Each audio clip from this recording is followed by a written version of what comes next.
ওকে, start করে দিই।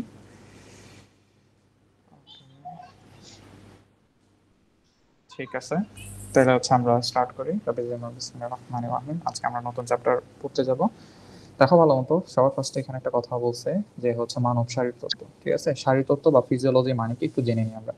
আমাদের বডিতে যে কাজগুলো হচ্ছে, অটোমেটিক যে কাজগুলো হচ্ছে, যেমন হচ্ছে এই যে নিঃশ্বাস নিচ্ছি, তারপর হচ্ছে বডির ভিতরে যে বর্জ্য পদার্থ উৎপন্ন হচ্ছে, ইউরিয়া গঠিত বর্জ্য পদার্থ, নাইট্রোজেন গঠিত যেসব বর্জ্য পদার্থ উৎপন্ন হচ্ছে, এগুলো বডি থেকে বের হয়ে যাচ্ছে। এগুলো সব অটোমেটিক্যালি হচ্ছে, স্বাভাবিক যে প্রক্রিয়াগুলো আমাদের বডির মধ্যে প্রতিনিয়ত ঘটতেছে, এগুলোকে আমরা বলি ফিজিওলজি বা শারীরতত্ত্ব। ঠিক আছে, মেডিকেলের প্রথম যে সাবজেক্টটা ফার্স্ট ইয়ারে পড়ানো হয় এটা হচ্ছে ফিজিওলজি। ঠিক আছে, তো দেখো ফিজিওলজির মানে হিউম্যান ফিজিওলজি নিয়ে যে চ্যাপ্টারগুলো সেগুলো হচ্ছে 3 থেকে 10 পর্যন্ত। এগুলো খুবই ইম্পর্টেন্ট চ্যাপ্টার, এগুলো হচ্ছে হিউম্যান বডি রিলেটেড, খুবই খুবই খুবই ইম্পর্টেন্ট। এগুলো থেকে মেডিকেলে বলো বা ভার্সিটিতে বলো বা ইভেন এইচএসসি তে most of the CQ MCQ সবগুলো ম্যাক্সিমাম এই অধ্যায়গুলো থেকে আসে। ঠিক আছে, তো এগুলো খুবই ইম্পর্টেন্ট, একটু পড়তে হবে আর কি। তো আমরা হিউম্যান ফিজিওলজির ফার্স্টে কিছু ইন্ট্রোডাক্টরি কথাবার্তা আছে, এগুলো একটু আমরা দেখে নিই। এর পরবর্তীতে গিয়ে হচ্ছে আমরা পরিপাকে ঢুকবো আর কি, যে আজকের যে চ্যাপ্টার পরিপাক ওখানে ঢুকবো। দেখো এখানে একটা কথা বলছে যে হচ্ছে মানুষ হচ্ছে প্রাইমেট বর্গীয়। ঠিক আছে, মানুষের যে নেস্টেড হায়ারার্কি গুলো তোমরা পড়ছিলা। ঠিক আছে, এই যে দেখো এটা হচ্ছে মানুষের নেস্টেড হায়ারার্কি। নেস্টেড হায়ারার্কি মানে কি, আমরা কোন রাজ্যের মধ্যে পড়ছি, এরপর হচ্ছে কোন পর্বের মধ্যে পড়ছি, তারপর হচ্ছে কোন উপপর্বে, তারপর কোন শ্রেণীতে কোন বর্গে, এই যে একটা শেষ করতে করতে করতে করতে একদম হচ্ছে প্রজাতি পর্যন্ত আসা, এটাকে বলি আমরা নেস্টেড হায়ারার্কি। ঠিক আছে, আমাদের যে বর্গটা এটাকে আমরা বলি হচ্ছে প্রাইমেট। কি বলি? প্রাইমেট। আর হচ্ছে মানুষ যে মানুষের একটা আদিতম একটা প্রাইমেট ছিল, যেটাকে আমরা বলি প্রোসিমেসিয়ান জাতীয় প্রাইমেট। ঠিক আছে, এটা একটু মাথায় রাখবেন, যেটা ভাইয়া অ্যাড করেছি। প্রাইমেট শব্দের অর্থ হচ্ছে সর্বশ্রেষ্ঠ প্রাণী গোষ্ঠী বা হচ্ছে সৃষ্টিকর্তা সেরা জীব বা পরম প্রাণী। টোটাল প্রাইমেট আছে কয়টা? 280টা। ঠিক আছে, টোটাল প্রাইমেট আছে কয়টা? 280টা। মানুষ সহ কয়টা? মানুষ ছাড়া এই গোষ্ঠীতে আরো কয়টা? 279টা হচ্ছে আমার কি আছে, প্রজাতি আছে। তার মানে টোটাল প্রাইমেট আছে কয়টা? টোটাল প্রাইমেট আছে কয়টা? 280টা। এটা একটু মাথায় রাখবেন। আচ্ছা, ঠিক আছে এখানে। আচ্ছা, একটা সেকেন্ড একটু দাঁড়া।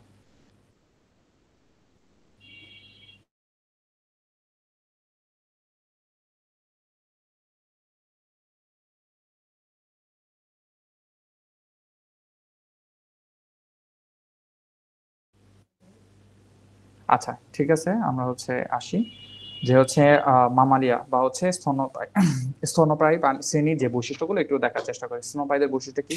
লোম থাকবে। ঠিক আছে, এরপর হচ্ছে স্তনগ্রন্থি থাকবে বা ম্যামারি গ্ল্যান্ড থাকবে। ঠিক আছে, ওকে। এরপর হচ্ছে একটা জিনিস যেটা হচ্ছে ডায়াফ্রাম। ডায়াফ্রামটা আমরা চিনি সবাই, আমরা যখন রক্তচাপটা পড়ছিলাম তখন দেখছিলাম। এই যে আমাদের বডির মাঝখান বরাবর হচ্ছে একটা কি থাকে, বুক এবং পেটের মাঝখানে একটা থাকে, কি বলে, পেশি থাকে বা পেশির একটা লেয়ার থাকে, যেটাকে আমরা কি বলি স্যার? ডায়াফ্রাম বলে, বা বাংলায় বলে হচ্ছে মধ্যচ্ছদা। ঠিক আছে, এই ডায়াফ্রাম থাকবে এবং কর্ণ থাকবে। কর্ণ মানে কি? কান থাকবে এবং কানের বহিকর্ণ, এই যে কান দেখা যাচ্ছে, এই বহিকর্ণটাকে বলা হয় হচ্ছে পিনা। ঠিক আছে, পিনা। আর মধ্যকর্ণ মানে এগুলো কানের ভিতরে দেখা যায়, এগুলো আমরা পড়বো পরে ইনশাল্লাহ।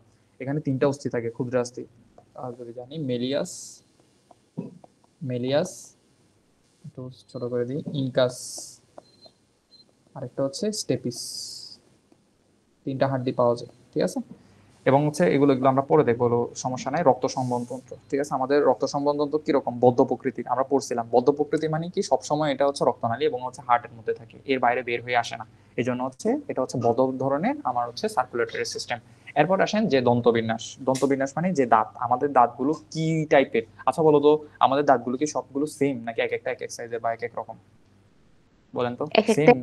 এক এক রকম। আচ্ছা, আমরা পড়ছিলাম হোমো শব্দের অর্থ কি? একই নাকি ভিন্ন? হোমোলোগাস ক্রোমোজোম, হেটারোলোগাস ক্রোমোজোম পড়ছিলাম না? হোমো ভিন্ন। মানে কি? হোমো মানে ভিন্ন নাকি হেটারো মানে ভিন্ন? হ্যালো, হোমো মানে কি? এনিওয়ান বলো, বাকিরাও বলো। হোমো শব্দের অর্থ কি? হোমো শব্দের অর্থ হচ্ছে একই, মাথায় রাখবা। আর হেটারো শব্দের অর্থ হচ্ছে ভিন্ন। আমাদের দাঁতগুলো, মাছের দেখবা সব দাঁত সেম সেম। ঠিক আছে, ওগুলোকে বলবো আমরা হোমোডন্ট। ডন্ট মানে হচ্ছে দাঁতের, দাঁত। ডেন্টিস্ট আছে না, ডেন্টিস্ট যেরকম ডন্ট আছে, এই ডন্ট হচ্ছে দাঁত বুঝাইতেছে। হোমো মানে সবগুলো দাঁত সেম সেম, সেম সাইজে, সেম রকম দেখতে, সব সেম, এটাকে বলা হোমোডন্ট। কিন্তু আমরা কি হোমোডন্ট না, আমরা হচ্ছে হেটারোডন্ট। আমাদের এক একটা আহ, মানে আমাদের যে দাঁতগুলো আছে এগুলো হচ্ছে এক একটা এক এক রকম। ঠিক আছে, এটা এই জন্য এটাকে বলতেছে আমরা হেটারোডন্ট। ঠিক আছে, আরেকটা কথা আছে যে থেকোডন্ট। থেকোডন্ট মানে বুঝি কি জানেন? আমাদের যে দাঁতটা, এই যে দেখেন, এই যে দাঁতটা চোয়ালের মধ্যে বসানো আছে না, বা মাড়ির মধ্যে বসানো আছে না স্যার? দাঁতটা চোয়াল বা মাড়ির মধ্যে বসানো আছে না? এই যে দেখো ভালো মতো একটু যদি দেখাও, এটাকে যদি আমি সরাই দিই, দেখবে এটা একটা গর্ত আছে, এই যে দেখো একটা গর্তের মতো দেখা যায়, দেখা যায় না? এই জি। গর্তের মধ্যে দাঁতটা বসানো থাকে, এই জন্য এই এই ধরনের যেসব দাঁত গর্তের মধ্যে বসানো থাকে, এই ধরনের দাঁতের প্রকৃতিটাকে আমরা বলি থেকোডন্ট। কি বলি স্যার? থেকোডন্ট। কি বলি? থেকোডন্ট। আর যে গর্তের মধ্যে বসানো থাকে এটা একটু জানতে হবে, সেই গর্তটার নাম হচ্ছে, সেই গর্তটার নাম হচ্ছে টেকোডন। অ্যালভিওলাই। না না, সেই গর্তটার নাম হচ্ছে অ্যালভিওলাই। বুঝাতে পারি নাই। অ্যালভিওলাই নামক গর্তের মধ্যে দাঁতটা বসানো থাকে, গর্তে বসানো থাকে বলে এটার নাম কি হয়ে গেছে স্যার? গর্তে বসানো থাকে বলে এটার নাম কি হয়ে গেছে? থেকোডন্ট। মানে এই ধরনের, মানে তুমি মনে করো এমন একটা প্রাণী পাইছো যার দাঁতগুলো হচ্ছে গর্তের মধ্যে বসানো আছে, এরকম মাড়ির মধ্যে গর্তের মধ্যে বসানো আছে, তার মানে তুমি বলতে পারবে এটা হচ্ছে একটা থেকোডন টাইপের দাঁত। বুঝতে পারছি? বুঝছেন স্যার? জি। ওকে। এবার আসেন যে হচ্ছে ডাইফায়োডন। আচ্ছা তোমরা একটা প্রশ্ন বলো আমাকে, সেটা হচ্ছে কি জানি বলে, আহ, তোমার দাঁত কয়বার উঠে কয়বার পরে, দেখি বলো। পরে কয়বার, এটা বাদ দাও, কয়বার উঠে নর্মালি স্যার? দুইবার উঠে না? একবার ছোটবেলায় পড়ে যায়, এরপর আবার উঠে। ওই দাঁতটা কি আর পরে না? ওটা রয়ে গেছে, তার মানে আমাদের দাঁত দুইবার উঠে, তার মানে দুইবার গজায় বলে আমাদের দাঁতের টাইপটাকে আমরা বলতেছি ডাইফায়োডন্ট। বুঝতে পারছি? তার মানে দাঁতের টাইপকে এক হচ্ছে সবগুলো ডিফারেন্ট ডিফারেন্ট, এই জন্য হচ্ছে কি হেটারোডন্ট। একটা গর্তের মধ্যে বসানো থাকে, দ্যাটস ওয়াই এটাকে আমরা বলি কি থেকোডন্ট। ডাইফায়োডন্ট মানে কি দুইবার গজায়, কয়বার? দুইবার গজায়, এই জন্য এটাকে আমরা বলি ডাইফায়োডন্ট। শেষ। ব্রেইন বা হচ্ছে মস্তিষ্ক, মস্তিষ্ক হচ্ছে আমাদের সর্ববৃহৎ কত, 1300 থেকে 1450 রাফলি যদি বলি, তাহলে হচ্ছে 1500 ml বা 1500 cc ঘন সেন্টিমিটার। ঠিক আছে, এত একটা কিছু লাগবে না। এখানে একটা কথা আছে, মানুষের দুই চোখ দিয়ে একটা জিনিস দেখতেছে, মনে করো এই যে একটা কলম, এটাকে আমি দুই চোখ দিয়ে একসাথে দেখতেছি, এক চোখ দিয়েও দেখতে পারতাম বা দুই চোখ দিয়ে আর ভালো মতো দেখতে পারতেছি। এই যে দুই চোখ দিয়ে কোন একটা জিনিস যে দেখার ক্ষমতা, এটাকে আমরা বলি হচ্ছে স্টেরিওস্কোপিক ভিশন। কি বলি? Stereoscopic vision. ঠিক আছে, বা এটাকে দ্বিনেত্র বলা হয়। কি বলা হয়? ত্রিনেত্র। দ্বিনেত্র। দ্বি, সরি, দ্বিনেত্র, দৃষ্টি। ঠিক আছে স্যার? ওকে, আমরা বুঝলাম। এরপরে দেখো একটা সুন্দর কথা বলছে, অপোজেবল গ্রিপ। অপোজেবল গ্রিপ মানে বুঝো, এই যে দেখো মনে করো আঙ্গুল কয়টা আমার এখানে, চারটা। এই বৃদ্ধাঙ্গুলটাকে আমি, হাঁসের কথা চিন্তা করো বা মুরগির কথা চিন্তা করো, ও কি হচ্ছে এই ইয়াটাকে হচ্ছে অন্য আঙ্গুলের বিপরীতে এনে প্লেস করতে পারে? পারে না। কিন্তু মানুষ, আমরা যারা মানুষ আছি, তারপর হচ্ছে তোমার কি বলে এটা, চিম্প্যাঞ্জি, তারপর হচ্ছে বানর, আমরা কি করতে পারি? এই যে বৃদ্ধাঙ্গুলটাকে বাকি সবগুলো আঙ্গুলের অপোজিটে এনে প্লেস করে কোনো কিছু, তাহলে অপোজিটে এনে যদি আমি ধরতে পারি, তাহলে যে কোনো জিনিস, মনে করো হচ্ছে আমি একটা জিনিস এভাবে ধরতে চাচ্ছি, ঠিক আছে, এভাবে ধরতে চাচ্ছি, তার মানে ধরতে পারতেছি। এরপর একটা বল, চারটা আঙ্গুল একদিকে, বৃদ্ধাঙ্গুলটাকে অপোজিট দিকে দিয়ে আমি ধরতে পারতেছি, তার মানে কি আমাদের ধরার যে গ্রিপটা বা হচ্ছে ধরার যে ক্ষমতাটা, এটা বাড়ছে। এরপরে আমরা আস্তে আস্তে অস্ত্র বানাইছি, ঠিক আছে, এরপরে হচ্ছে আরো অনেক আধুনিক যন্ত্রপাতি বানাতে পারছি, এটাকে বলা হয় অপোজেবল গ্রিপ। বুঝতে পারছি? দেখো ভালো মতো কি বলছে, বুড়ো আঙ্গুলকে অন্য আঙ্গুলের বিরুদ্ধে কি বিরুদ্ধ দিকে পাকিয়ে ধরার ক্ষমতাকে কি বলা হয়? অপোজেবল গ্রিপ। ঠিক আছে, এটা একটু জেনে রাখবেন, অপোজেবল গ্রিপ কাকে বলে, কতে আসতে পারে। শেষ, এখানে আর তেমন কিছু লাগবে না। ঠিক আছে ভাইয়া, যেগুলো দাগে দিচ্ছে এগুলো একটু পড়ে নেবেন। এগুলো যদি পড়েন, ভর্তি পরীক্ষা বলেন বা হচ্ছে এইচএসসি তে বলেন, এগুলো থেকে প্রশ্ন আসবে এমসিকিউ। আর বাকিগুলো তেমন একটা ইম্পর্টেন্ট না, তোমরা জাস্ট একটু রিডিং পড়ে নিও। ঠিক আছে, ওকে ফাইন। এখন আসেন আজকে যেটা মেইন আমাদের টার্গেট বা হচ্ছে মেইন যেটা গোল, সেটা হচ্ছে আমাদের পরিপাকতন্ত্র বা হচ্ছে পরিপাক ও শোষণ। ঠিক আছে, আহ, এটা নিয়ে ফার্স্ট আলোচনা করি।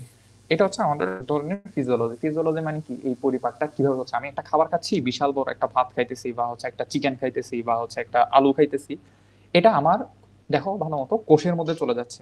আচ্ছা তুমি একটা জাস্ট চিন্তা করো, মনে করো এটা হচ্ছে আমার ছোট পিচ্চি একটা কোষ, আর ইয়া বড় একটা আলুর একটা কণা। এই এত বড় জিনিসটাকে কি আমার একটা কোষের মধ্যে ঢুকানো সম্ভব? বলো, তোমরা বললো, সম্ভব এটা? না। না।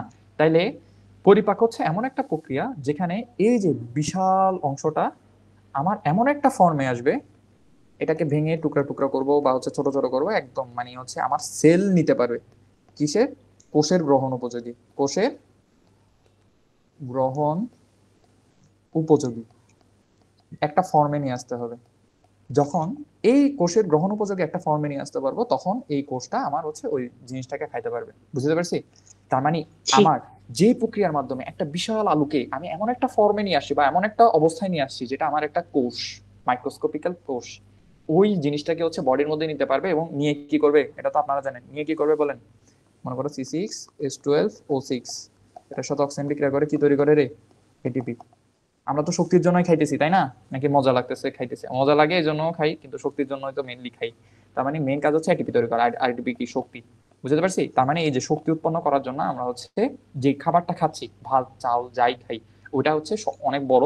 ওই জিনিসটাকে একটা প্রক্রিয়ার মাধ্যমে হচ্ছে এমন একটা ফর্মে নিয়ে আসা যাতে হচ্ছে কোষগুলো ওই জিনিসটাকে অ্যাবজর্ব করতে পারে, ইজিলি শোষণ করতে পারে, ইজিলি ওর বডির মধ্যে ঢুকাতে পারে এবং ওখান থেকে শক্তি উৎপন্ন করতে পারে। এই প্রক্রিয়াটাকে আমরা কি বলতেছি, পরিপাক। এতটুকু কি বুঝছেন কিনা বলেন, সবাই এতটুকু বুঝছেন? জি ভাইয়া। ওকে, ফাইন, ঠিক আছে। এখানে পরিপাকের একটা সংজ্ঞা দিছে, বিভিন্ন হরমোনের প্রভাবে, এনজাইমের সহায়তা, এগুলো আমরা দেখবো। ভেঙে দ্রবণীয়, সরল ও তরল এবং দেহকোষে গ্রহণ উপযোগী ক্ষুদ্র অণুতে পরিণত করে তাকে পরিপাক বলে। আমি আমার মতো বুঝাই দিছি, বইয়েরটা একটু পড়ে নেবেন, ঠিক আছে। আর যেই সিস্টেমটা আমার হচ্ছে পরিপাকে সাহায্য করে তাকে আমরা বলি হচ্ছে পরিপাকতন্ত্র বা পৌষ্টিকতন্ত্র। তোমাদের সিস্টেম মানে বুঝো তোমরা, তোমরা একটা জিনিস পড়ছিলা 9-10 এ, মনে আছে কিনা একটু দেখি। কোষ, অনেকগুলো কোষ মিলিত হয়ে কি গঠন করে বলেন, টিস্যু। টিস্যু, এরপরে অনেকগুলো টিস্যু মিলিত হয়ে তন্ত্র, এই অঙ্গ, জাঙ্গ। মনে করো পাকস্থলী, তারপর হচ্ছে ক্ষুদ্রান্ত, তারপর হচ্ছে এরকম এক একটা অঙ্গ, ঠিক আছে। অনেকগুলো অঙ্গ মিলিত হয়ে একটা তন্ত্র গঠন করে, এই তন্ত্রকে আমরা বলি ইংরেজিতে কি, সিস্টেম, ঠিক আছে। এখন মনে করো বডির মধ্যে অনেক ধরনের সিস্টেম আছে, একটা সিস্টেম হচ্ছে শুধুমাত্র ব্লাড নিয়ে কাজ করতেছে, যেটা আমরা অলরেডি পড়ে ফেলছি। ওই সিস্টেমের মধ্যে কোন কোন অঙ্গ আছে বলো, হার্ট আছে, তারপরে হচ্ছে তোমার কি বলে এটা, রক্তনালীগুলো আছে, ফুসফুস আছে, দেখলাম। আরেকটা সিস্টেম হচ্ছে তোমার শুধুমাত্র বর্জ্য পদার্থ বডি থেকে কিভাবে বের করা যায় এটা নিয়ে কাজ করে, যেমন হচ্ছে কিডনি, ঠিক আছে না। তারপর হচ্ছে মূত্রথলি, মূত্রনালী, এগুলা। আরেকটা মনে করো এমন একটা সিস্টেম যেটা হচ্ছে তুমি যে খাবারটা খাচ্ছ ওই খাবারটাকে হচ্ছে কোষে গ্রহণ উপযোগী করে হচ্ছে পরিপাক করে দেওয়ার জন্য যে কাজটা করে, ঠিক আছে। ওই সিস্টেমটা হচ্ছে আমার পরিপাকতন্ত্র। পরিপাকতন্ত্রের মধ্যে তোমার পাকস্থলী আছে, ক্ষুদ্রান্ত, বৃহদন্ত, তারপরে দাঁত, জিহ্বা, এগুলো অনেক কিছু মিলে আমার হচ্ছে একটা সিস্টেম গঠিত হয়েছে, বুঝতে পারছি। ওকে, এখন দেখো এই যে পরিপাকটা যে বললাম, পরিপাকটা দুই ধরনের, কয় ধরনের, দুই ধরনের, এটা একটু জানতে হবে, কয় ধরনের, দুই ধরনের। একটাকে বলা হয় যান্ত্রিক পরিপাক, একটাকে বলা হয় রাসায়নিক পরিপাক। যান্ত্রিক পরিপাক মানে কি একটু যদি তোমাদেরকে বলি, মনে করো তোমার কাছে একটা পেজ আছে, তোমার থেকে এভাবে দেখাই। মনে করো একটা বিশাল পেজ আছে, এটা হচ্ছে তোমার কাছে একটা পেজ। ধরলাম এই পেজটাকে আমি কেটে কেটে কেটে কেটে অনেকগুলো ছোট ছোট টুকরায় ভাগ করছি,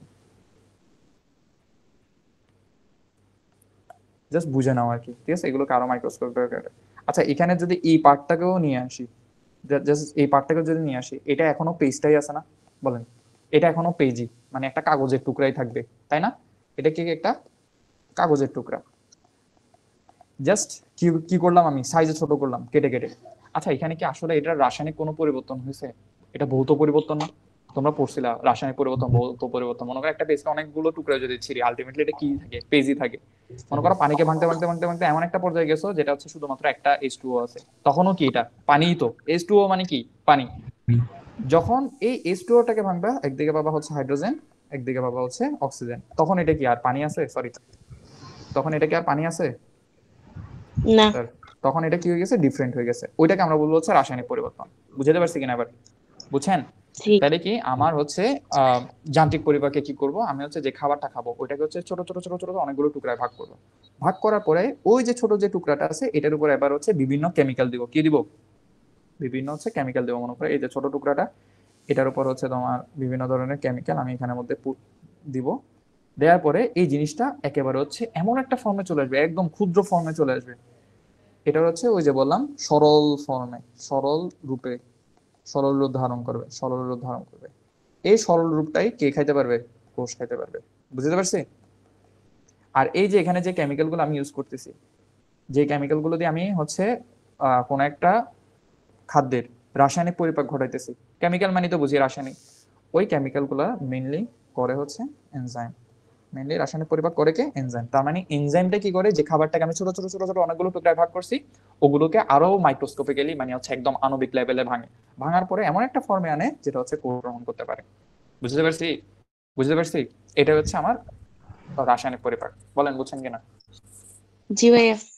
ওকে, এবার আসেন, একটা প্রশ্ন আছে ভাইয়া, এখানে তো রাসায়নিক পরিপাকটাই মেন, যান্ত্রিক পরিপাক না করলে কি হয় না। মনে করেন আমি একটা আলু খাইলাম, আমি একটা হচ্ছে আলু খাইলাম, এই আলু বা এটা ডিমের মতো হয়ে গেছে বা ধরলাম আর কি এটা হচ্ছে আলু। এখন এটার উপর তো ভাইয়া হচ্ছে কেমিক্যালটা ছেড়ে দিতে পারি, আমি কেমিক্যালটা ছেড়ে এটা হচ্ছে কি করতে পারি, পরিপাক করতে পারি, পারি না? এটা এটা কি ওয়াইস বা বুদ্ধি ভালো হবে নাকি খারাপ হবে দেখি বলো তো? যান্ত্রিক পরিপাক কেন দরকার বলেন স্যার? কেন কেন দরকার যান্ত্রিক পরিপাক? আচ্ছা তোমরা কি রোস্ট খাইছো বা হচ্ছে ওই যে স্টেক বলো বা হচ্ছে হোয়াট এভার, মানে মুরগির রোস্ট মজা নাকি যদি পিস পিস করে রান্না করে বেশি মজা হয় বলো তো? সত্যি কথা বলো। রোস্ট। রোস্ট বলে মজা? রোস্টে যে উপরের পিস দিকেরটা, উপরের দিকেরটা শুধুমাত্র মশলা হয়, ভিতরে কি মশলা ঢুকে নাকি পাগলা? ভিতরে কি থাকে? সাদা সাদা থাকে। বুঝেন নাই? মুরগিরে মনে কর, একটা মুরগিকে তুই মশলা দিয়ে উপর থেকে মেরিনেট করে হচ্ছে মানে ওভেনে বেক করলি বা হচ্ছে পোড়াইলি, ওইটা বেশি মজা হবে নাকি হচ্ছে এগুলোকে ছোট ছোট বারবিকিউ যেরকম করি ছোট ছোট পিস করে ওখানে মশলা দিয়ে রেখে দিয়ে যখন ওইটাকে ইয়া করবো তখন আরো বেশি হবে না যে মশলাগুলো ভিতরের দিকে ঢুকবে, তাই না? সেম ভাবে মনে করো তুমি যখন একটা জিনিসের রাসায়নিক পরিপাক করতে, শুধু রাসায়নিক পরিপাক করবা, শুধুমাত্র কোথার উপর কাজ করবে, এই যে এখানে যে সারফেসটা আছে, এই সারফেস যেটা আছে এটার উপর তোমার এনজাইমটা কাজ করবে, কিন্তু ভিতরের অংশগুলোকে কি পরিপাক করতে পারবে? পারবে না। না। কিন্তু এটাকে যদি তুমি যান্ত্রিক পরিপাক করে ছোট ছোট টুকরায় পরিণত করো তখন এটার উপরে কাজ করতে পারবে চারদিক থেকে, এটার উপরও চারদিক থেকে কাজ করতে পারবে এবং এটার উপরও চারদিক থেকে কাজ করতে পারবে। তার মানে কি কাজ করার যে স্পেসটা ওটা বৃদ্ধি পাইলো বা সারফেসটা বৃদ্ধি পাইলো, বুঝতে পারছি? এবং ভালো মতো, এই জন্য আমরা বলি অনেকে আছে এটা এখন খুব বেশি পরিমাণ পাওয়া যায়, খায় অনেক কিছু কিন্তু বডির মধ্যে কি থাকে না, শক্তি থাকে না। কেন থাকে না? কারণ তাড়াহুড়া করে খাই, চিবাইয়া খায় না, পেটের মধ্যে গিলে ফেলে, জাস্ট গিলতে থাকে। দাঁত তো দিছে কি কেন? চিবানোর জন্যই তো। না চিবাইলে কি হবে, আমার খাবারটা আরো ছোট ছোট টুকরায় ভাগ হবে এবং হচ্ছে আমার এনজাইম গুলো ঠিকঠাক মতো কাজ করতে পারবে, তাই না? ঠিক কিনা? কারণ আমরা তাড়াহুড়ার মধ্যে এমন মানে হচ্ছে গিলে গিলে খাই ফেলি যার কারণে হচ্ছে পুরা কোনো ধরনের যান্ত্রিক পরিপাক না হয়ে কোথায় যায়, পেটে যায়। এবং যান্ত্রিক পরিপাক যদি না হয় ওখানে এনজাইম গুলো ভালো মতো কাজ করতে পারবে মনে করেন? কাজ করতে পারবে কিনা স্যার? না। না। ঠিক আছে, এই জন্য হচ্ছে আমার আগে কি করে নিতে হবে, যান্ত্রিক পরিপাক করাই নিতে হবে। তাহলে দেখেন যান্ত্রিক পরিপাকের ডেফিনেশন, যে অতি ক্ষুদ্র টুকরায় পরিণত হয়ে এনজাইমের ক্রিয়াতলে বৃদ্ধি ঘটে। এই লাইনটা কি বুঝাতে পারছি আমি? এই লাইনটা কি বুঝাতে পারছি? শেষ, তাইলে বুঝে গেছে। এরপরে আসেন রাসায়নিক পরিপাক, বললাম যে হচ্ছে অ্যাসিড আর এনজাইমের সহায়তায় রাসায়নিক ভাঙনের মাধ্যমে, মানে কেমিক্যাল লেভেলে যেসব ভাঙন হয় এটাকে আমরা বলি হচ্ছে কি রাসায়নিক পরিপাক। এবং এই ধাপের মাধ্যমে দেহকোষে গ্রহণ উপযোগী উপাদানে পরিণত হবে। বুঝতে পারছি? বুঝছেন? ঠিক। ওকে ফাইন, শেষ। এবার আসেন পরিপাক নালী বা পৌষ্টিকতন্ত্র বা ডাইজেস্টিভ সিস্টেম, এটাকে বলার চেষ্টা করি। পরিপাকতন্ত্র হচ্ছে ভাইয়া মানে যেটা হচ্ছে পরিপাক নিয়ে কাজ করবে শুধুমাত্র, মানে হচ্ছে আমার খাবারটা যেটা খাচ্ছি এটাকে নিয়ে কাজ করবে, ঠিক আছে? এই যে পরিপাকতন্ত্র, একটা সেকেন্ড, এই যে পরিপাকতন্ত্র, একটা সেকেন্ড,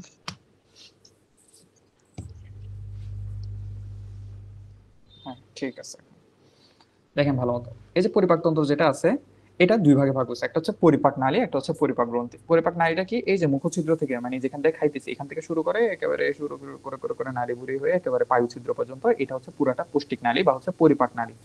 ঠিক আছে, পৌষ্টিক নালী বলতে পারো, পরিপাক নালী বলতে পারো। এটা দৈর্ঘ্য কতটুকু, মুখ থেকে একদম পায়ুছিদ্র পর্যন্ত দৈর্ঘ্য কতটুকু, 8 থেকে 10 মিটার। এটা তোমাদের বইয়ে আছে, বাট এই জিনিসটা নাই, 29 ফুট। আমাদের পরিপাক নালীর দৈর্ঘ্য কতটুকু, 29 ফুট। ঠিক আছে, এটা একটু মাথায় রাখবেন। Okay fine. এটা হচ্ছে বুঝলাম যে হচ্ছে পৌষ্টিক নালী কতটুকু, 29 ফুট, মানে একদম মুখছিদ্র থেকে পায়ুছিদ্র পর্যন্ত কতটুকু, 29 ফুট। এবং এই পৌষ্টিক নালীটা কয় ভাগে ভাগ হয়েছে দেখেন ভালো মতো, 1 2 3 4 করে 8 ভাগে ভাগ হয়েছে। এটা বইয়ে নাই বাট জাস্ট এখানে দেওয়া আছে, এটা একটু জেনে নেবেন যে পৌষ্টিক নালীকে কয় ভাগে ভাগ করছে। অনেক সময় এমসিকিউতে আসতে পারে যে পৌষ্টিক নালী কয় ভাগে বিভক্ত, কয় ভাগে বিভক্ত স্যার, কয় ভাগে বিভক্ত? 8 ভাগে। 8 ভাগে বিভক্ত। ঠিক আছে, একটা সেকেন্ড। Okay fine. এখন দেখো সবার ফার্স্টে যেটা আসে এটা হচ্ছে মুখছিদ্র। মুখছিদ্র মানে কি, দুই ঠোঁট দিয়ে যে ছিদ্র যেটা দিয়ে আমরা কথা বলতেছি, যে ঠিক আছে মুখছিদ্র, যে ছিদ্রটা দিয়ে আমরা খাবার খাই এটাকে বলা মুখছিদ্র। এটা আমরা বুঝি, এটা এত কথা বলা দরকার নেই। সেকেন্ড যেটা, এটা হচ্ছে মুখবিবর বা মুখগহ্বর, যেখানে হচ্ছে আমরা খাবারটাকে চাবাই বা জিহ্বা আছে যেটা খাবারটাকে নাড়ায় চাড়ায় চাবাই চাবাই খাই, এটাকে বলা হয় মুখগহ্বর। ঠিক আছে। এরপর গলবিল।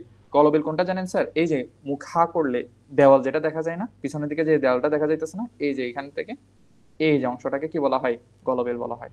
সোজা ভাষায় বুঝছেন কিনা? হা করবা, বলবা হ্যাঁ একটু বন্ধু হা করো, হা করার পরে পিছনে একটা দেওয়াল দেখবা মুখের পিছন দিকে, একদম এখান থেকে যদি দেখো পিছনে একটা দেওয়াল দেখবা, এই দেওয়ালটাকে হচ্ছে আমরা কি বলি, গলবিল। কি বলি স্যার? গলবিল। ইংরেজি নামটা একটু লাগবে, এটাকে ইংরেজিতে বলা হয়, ইংরেজিতে এটাকে বলা হয় ফ্যারিংস। ফ্যারিংস। ঠিক আছে, ইংরেজি নামগুলো অনেক ইম্পর্টেন্ট, একটু জানতে হবে। ঠিক আছে, কারণ রোগগুলো মেনলি হচ্ছে ইংরেজি নাম থেকেই আসে। এটা দৈর্ঘ্য কতটুকু? 12.5 সেন্টিমিটার। খুব ইম্পর্টেন্ট, এখানে যতগুলো দৈর্ঘ্য আছে সবগুলো, এটা পুরো 100 স্টার, এই যে দেখো 100 স্টার, মানে সব লাগবে এখান থেকে, ঠিক আছে, কোনো কিছু বাদ দেওয়া যাবে না। এরপর আসেন, এই যে এটা মনে করো এতটুকু গলবিল শেষ, গলা পর্যন্ত। ওখান থেকে দেখো পরের দিকে কে আছে? পাকস্থলী, তাই না? এই যে পাকস্থলী পর্যন্ত একটা নালী গেছে, এই নালীটাকে আমরা কি বলি? অন্ননালী বা খাদ্যনালী বা হচ্ছে গ্রাসনালী, ঠিক আছে, ইংরেজিতে এটাকে বলা হয় ইসোফেগাস। কি বলা হয়? ইসোফেগাস, ইসোফেগাস, ঠিক আছে, একটু জেনে রাখবো আমরা যে অন্ননালী বা গ্রাসনালী। এটার দৈর্ঘ্য কতটুকু? এটা কিভাবে মনে রাখবো? সহজ ভাষায় দেখেন, 12কে 2 দিয়ে গুণ করলে কত? 12 × 24, সামনে 1 পিছনে 1, কত? 23, 24, 25, তার মানে অন্ননালীর দৈর্ঘ্য কতটুকু? 23 থেকে 25 সেন্টিমিটার। মাথায় থাকবে? মাথায় থাকবে? জি ওকে, এবার আসুন পাকস্থলী শেষ, অন্ননালী এসে যেখানে উন্মুক্ত হয়েছে এটাকে আমরা বলি হচ্ছে পাকস্থলী। কি বলি? পাকস্থলী বলি। এই পাকস্থলীর প্রস্থ কতটুকু? 15 সেন্টিমিটার। 15 দুগুণ কত? 30। দৈর্ঘ্য কতটুকু? 30 সেন্টিমিটার। এবং একটা ইনফরমেশন ভাইয়া অ্যাড করে দিছি, খালি অবস্থায় আমার যখন কোনো কিছু পাকস্থলীতে কোনো কিছু থাকে না, তখন পাকস্থলীর দৈর্ঘ্য কমে যায় কতটুকু? 12 সেন্টিমিটার। এটা একটু মাথায় রাখবেন। এবার আসেন পাকস্থলীর একটু পড়তে হবে বিস্তারিত। পাকস্থলীর যে অংশগুলো আছে একটু দেখো ভালো মতো, জুম করে আমি এখানে করলাম, দেখা যাচ্ছে তো সবাই? এই যে দেখো ভালো মতো, পাকস্থলীর এই অংশটা যেটাতে এসে আমার হচ্ছে অন্ননালী উন্মুক্ত হয়েছে, জাস্ট এই অংশটা, এটাকে আমরা একটা সুন্দর নামে ডাকি, এটাকে বলি হচ্ছে কার্ডিয়া। কি বলি? কার্ডিয়া। আচ্ছা বলো, কার্ডিয়া, কার্ডিও শব্দের অর্থ কি বলেন? হার্ট না? হার্ট না? কার্ডিওলজিস্ট আমরা পড়ছি। তাহলে কার্ডিয়াটার বৈশিষ্ট্য কি? এটা হচ্ছে হার্টের দিকে মুখ করে থাকে, দ্যাটস ওয়াই এটার নাম হচ্ছে কার্ডিয়া। বুঝতে পারছি? দ্যাটস জি ওয়াই এটার নাম কি? কার্ডিয়া। আরেকটা শব্দ আছে, সেটা হচ্ছে ফান্ডাস। ফান্ডাস মানে কি জানেন? অন্য একটা কালার দিয়ে দেখে, এখান থেকে দেখো এতটুকু পর্যন্ত, এটা অন্য কালার দেই, এই যে এতটুকু পর্যন্ত একটা গম্বুজের মতো দেখা যাচ্ছে না অংশ, এই যে এটা, এই অংশটার নাম হচ্ছে ফান্ডাস। এই অংশটার নাম কি? এই অংশটার নাম হচ্ছে ফান্ডাস। মাথায় রাখবা, এই ফান্ডাস এক হচ্ছে পাকস্থলীতে থাকে, আরেকটা কোথায় থাকে জানেন? জরায়ুতে। তার মানে ফান্ডাস কোথায় কোথায় থাকে? পাকস্থলী এবং জরায়ুতে। জরায়ুতে ইংলিশে বলা হয় ইউটেরাস। কি বলছি ভাইয়া? ফান্ডাস কোথায় কোথায় ইউটের থাকে? জরায়ুতে। জরায়ুতে। আমরা যখন জরায়ুর যে চ্যাপ্টারটা আছে ওটা পড়বো তখন আরো ডিটেলসে পড়বো, আপাতত এতটুকু জানলেই চলবে, ঠিক আছে? কোথায় কোথায় ফান্ডাস থাকে? যে হচ্ছে আমার পাকস্থলীতে এবং হচ্ছে জরায়ুতে ফান্ডাস থাকে, শেষ। এরপর দেখো এখানে হচ্ছে বাঁক নিছে বা হচ্ছে কার্ভ করছে বা হচ্ছে মোড় নিছে, এটা একটা মোড়, এই যে এটা একটা মোড়। কোন মোড়টা বলো বলো? এ মোড়টা বড় নাকি বি মোড়টা বড়? কোন বাঁকটা বড়? বি বি মোড়টা বা বি বাঁকটা বড়। তাহলে এটাকে বলবো আমরা বড় বাঁক, এটাকে বলবো ছোট বাঁক, ঠিক আছে? এই যে এখানে আছে দেখো, বড় বাঁক ছোট বাঁক, বুঝছেন? বড় বাঁক ছোট বাঁক বুঝছেন? ওকে। জি এগুলোকে ইংরেজি বাক্যে ইংরেজিতে বলি আমরা কার্ভেচার, হোয়াটএভার। এরপরে দেখো, এই যে অংশটা, এই অংশটা গিয়ে কোথার সাথে মিলিত হয়েছে? নাড়িভুঁড়ির সাথে মিলিত হয়েছে না? নাড়িভুঁড়িকে আমরা সুন্দর ভাষায় কি বলি? অন্ত্র। অন্ত্র বা ইন্টেস্টাইন, ইন্টেস্টাইন বলি, ঠিক আছে? এখন কথা হচ্ছে, এই যে পাকস্থলীর যে অংশটা গিয়ে আমার নাড়িভুঁড়ির সাথে মিলিত হয়েছে, এই যে অংশটা, এটাকে আমরা কি বলি? এই অংশটাকে আমরা বলি হচ্ছে পাইলোরাস। কি বলি? পাইলোরাস, পাইলোরাস। বলেন বুঝছেন কিনা? কার্ডিয়া, ফান্ডাস, বড় বাঁক, ছোট বাঁক, পাইলোরাস। বুঝছেন স্যার? জি ওকে, এখন কিছু কথা বলি, এগুলো ইম্পর্টেন্ট। সেটা হচ্ছে ফান্ডাস। এই যে ফান্ডাস আছে, ফান্ডাসের ইম্পর্টেন্স কি জানো? এটা বইয়ে নাই, তারপরে ভাই একটু বলে দিচ্ছি। এখানে হচ্ছে দুনিয়ার যত গ্যাস আছে, পাকস্থলীতে গ্যাস হয় না, এই গ্যাসগুলো এসে জমা হয় কোথায়? ফান্ডাসে। যখন তুমি এক্সরে দেখবা ইনশাল্লাহ, ঠিক আছে, যখন মেডিকেলে কোনো একটা বা চেস্ট এক্সরে দেখবা, বুকের যদি এক্সরে দেখো কখনো, দেখবা যে হচ্ছে এই যে আমার লাংসে তো বাতাস থাকে, সাথে সাথে এই যে লাংসের নিচে দেখবা হচ্ছে ডায়াফ্রামের নিচে, দেখো তো বলো তো এটা কি বুক নাকি পেটে? এগুলো সব কোথায় আছে, বুকে নাকি পেটে? অবশ্যই পেটে, তাই না? পেট পেটের এটা কি বলো? এই যে জিনিসটা দিলাম এটা কি? মধ্যচ্ছদা। ভেরি গুড, মধ্যচ্ছদা। এরকম দিলেই বুঝে যেতে হবে এটা কি? মধ্যচ্ছদা বা ডায়াফ্রাম। এটার উপরে হচ্ছে দুই দিকে দুইটা ফুসফুস থাকে, মাঝখানে হচ্ছে হৃৎপিণ্ড, তাই তো? মধ্যচ্ছদার নিচে দেখবা হচ্ছে একটা গ্যাসের মতো পাওয়া যাইতেছে। এই গ্যাসটা কেন? এই যে এটা ফান্ডাসের গ্যাস, এটা মাথায় রাখবা। ফান্ডাসে কি থাকে তাইলে? গ্যাস থাকে, ঠিক আছে? বুঝছেন? বুঝছেন নি স্যার? জি জি। ওকে ফাইন, শেষ। এরপর আরো কিছু কথা আছে, একটু যদি বলি তোমাদেরকে। তোমরা হচ্ছে বুঝো, পেশি বলয় একটা টার্ম আছে, সেটা হচ্ছে পেশি বলয়। পেশি বলয় বা হচ্ছে স্ফিংটার। এটা কি এটা একটু যদি বোঝার চেষ্টা করি, তোমাদেরকে বোঝানোর চেষ্টা করি। শোনো, মনে করো আহ এই জায়গায় একটা কপাটিকার মতো অনেকগুলো পেশি মিলিত হয়ে একটা মানে একটা মানে কি গঠন করছে, মানে এটাকে চেপে ধরে রাখছে আর কি। ঠিক আছে, সোজা ভাষা হচ্ছে চেপে ধরে রাখছে অনেকগুলা মিলে। এটা কিভাবে দেখানো যায়, তারা তোমাকে একটু দেখাতে বলে সুবিধা হয়। এটা লাগবে, মনে হয় না দেখানো যাবে, স্ফিংটার দেখানো যায় না।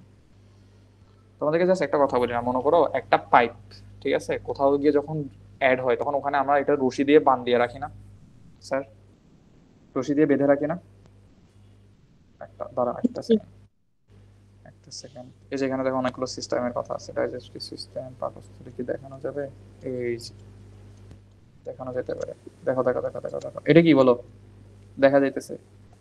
এই জায়গায় দেখো ভালো মতো, এখানে পেশিটা একটা কি হয়েছে বলেন তো, মানে দেখেন ভালো মতো, এখানে একটা পেশিগুলা তোমাকে দেখায় এই জায়গায় আর হচ্ছে এই জায়গায়।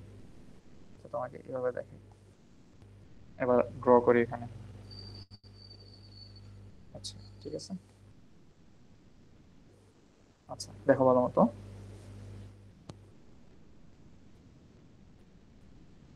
আচ্ছা দেখো এই জায়গায় হয়েছে কি স্যার, আমার এক কতগুলা পেশি মিলিত হয়ে এটাকে কি করছে, বন্ধ করছে।